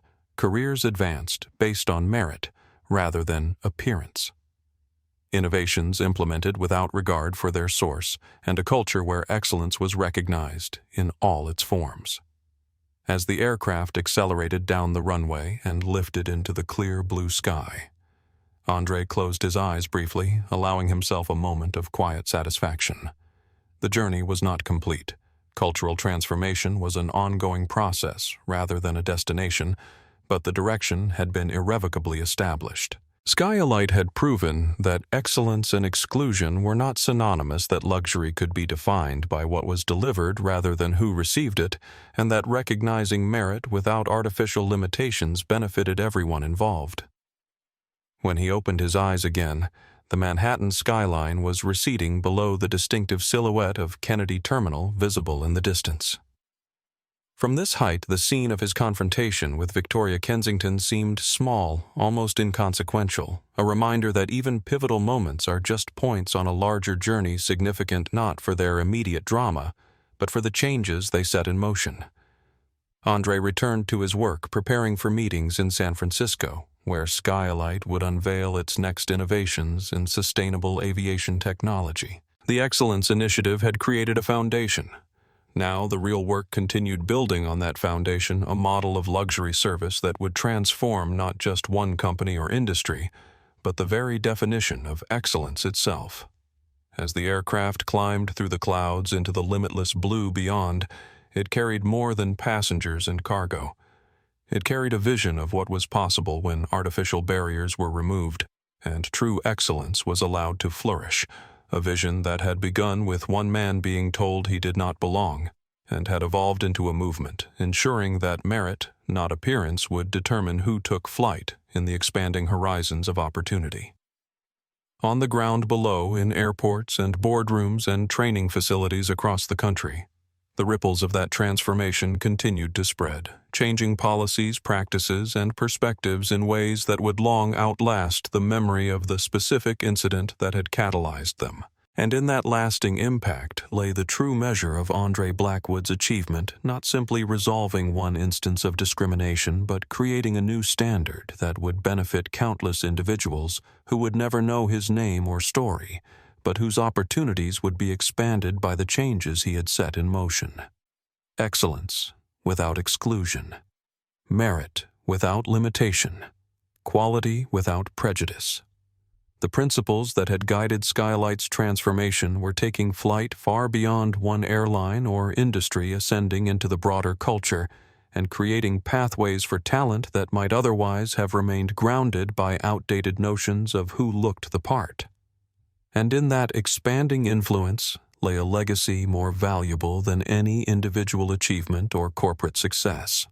A legacy of barriers, removed potential, recognized, and excellence redefined. If this story resonated with you, please take a moment to like this video and subscribe to our channel. Your support helps us continue sharing powerful stories of transformation and justice. Have you ever witnessed someone being underestimated based on appearance only to be proven wrong? Share your experiences in the comments below. Remember, real change happens when we recognize excellence in all its forms, not just in those who fit our preconceived notions. Share this video with someone who needs to hear this message today. Until next time, stay excellent, stay inclusive, and never forget that sometimes the most powerful response to prejudice isn't anger, it's transformation.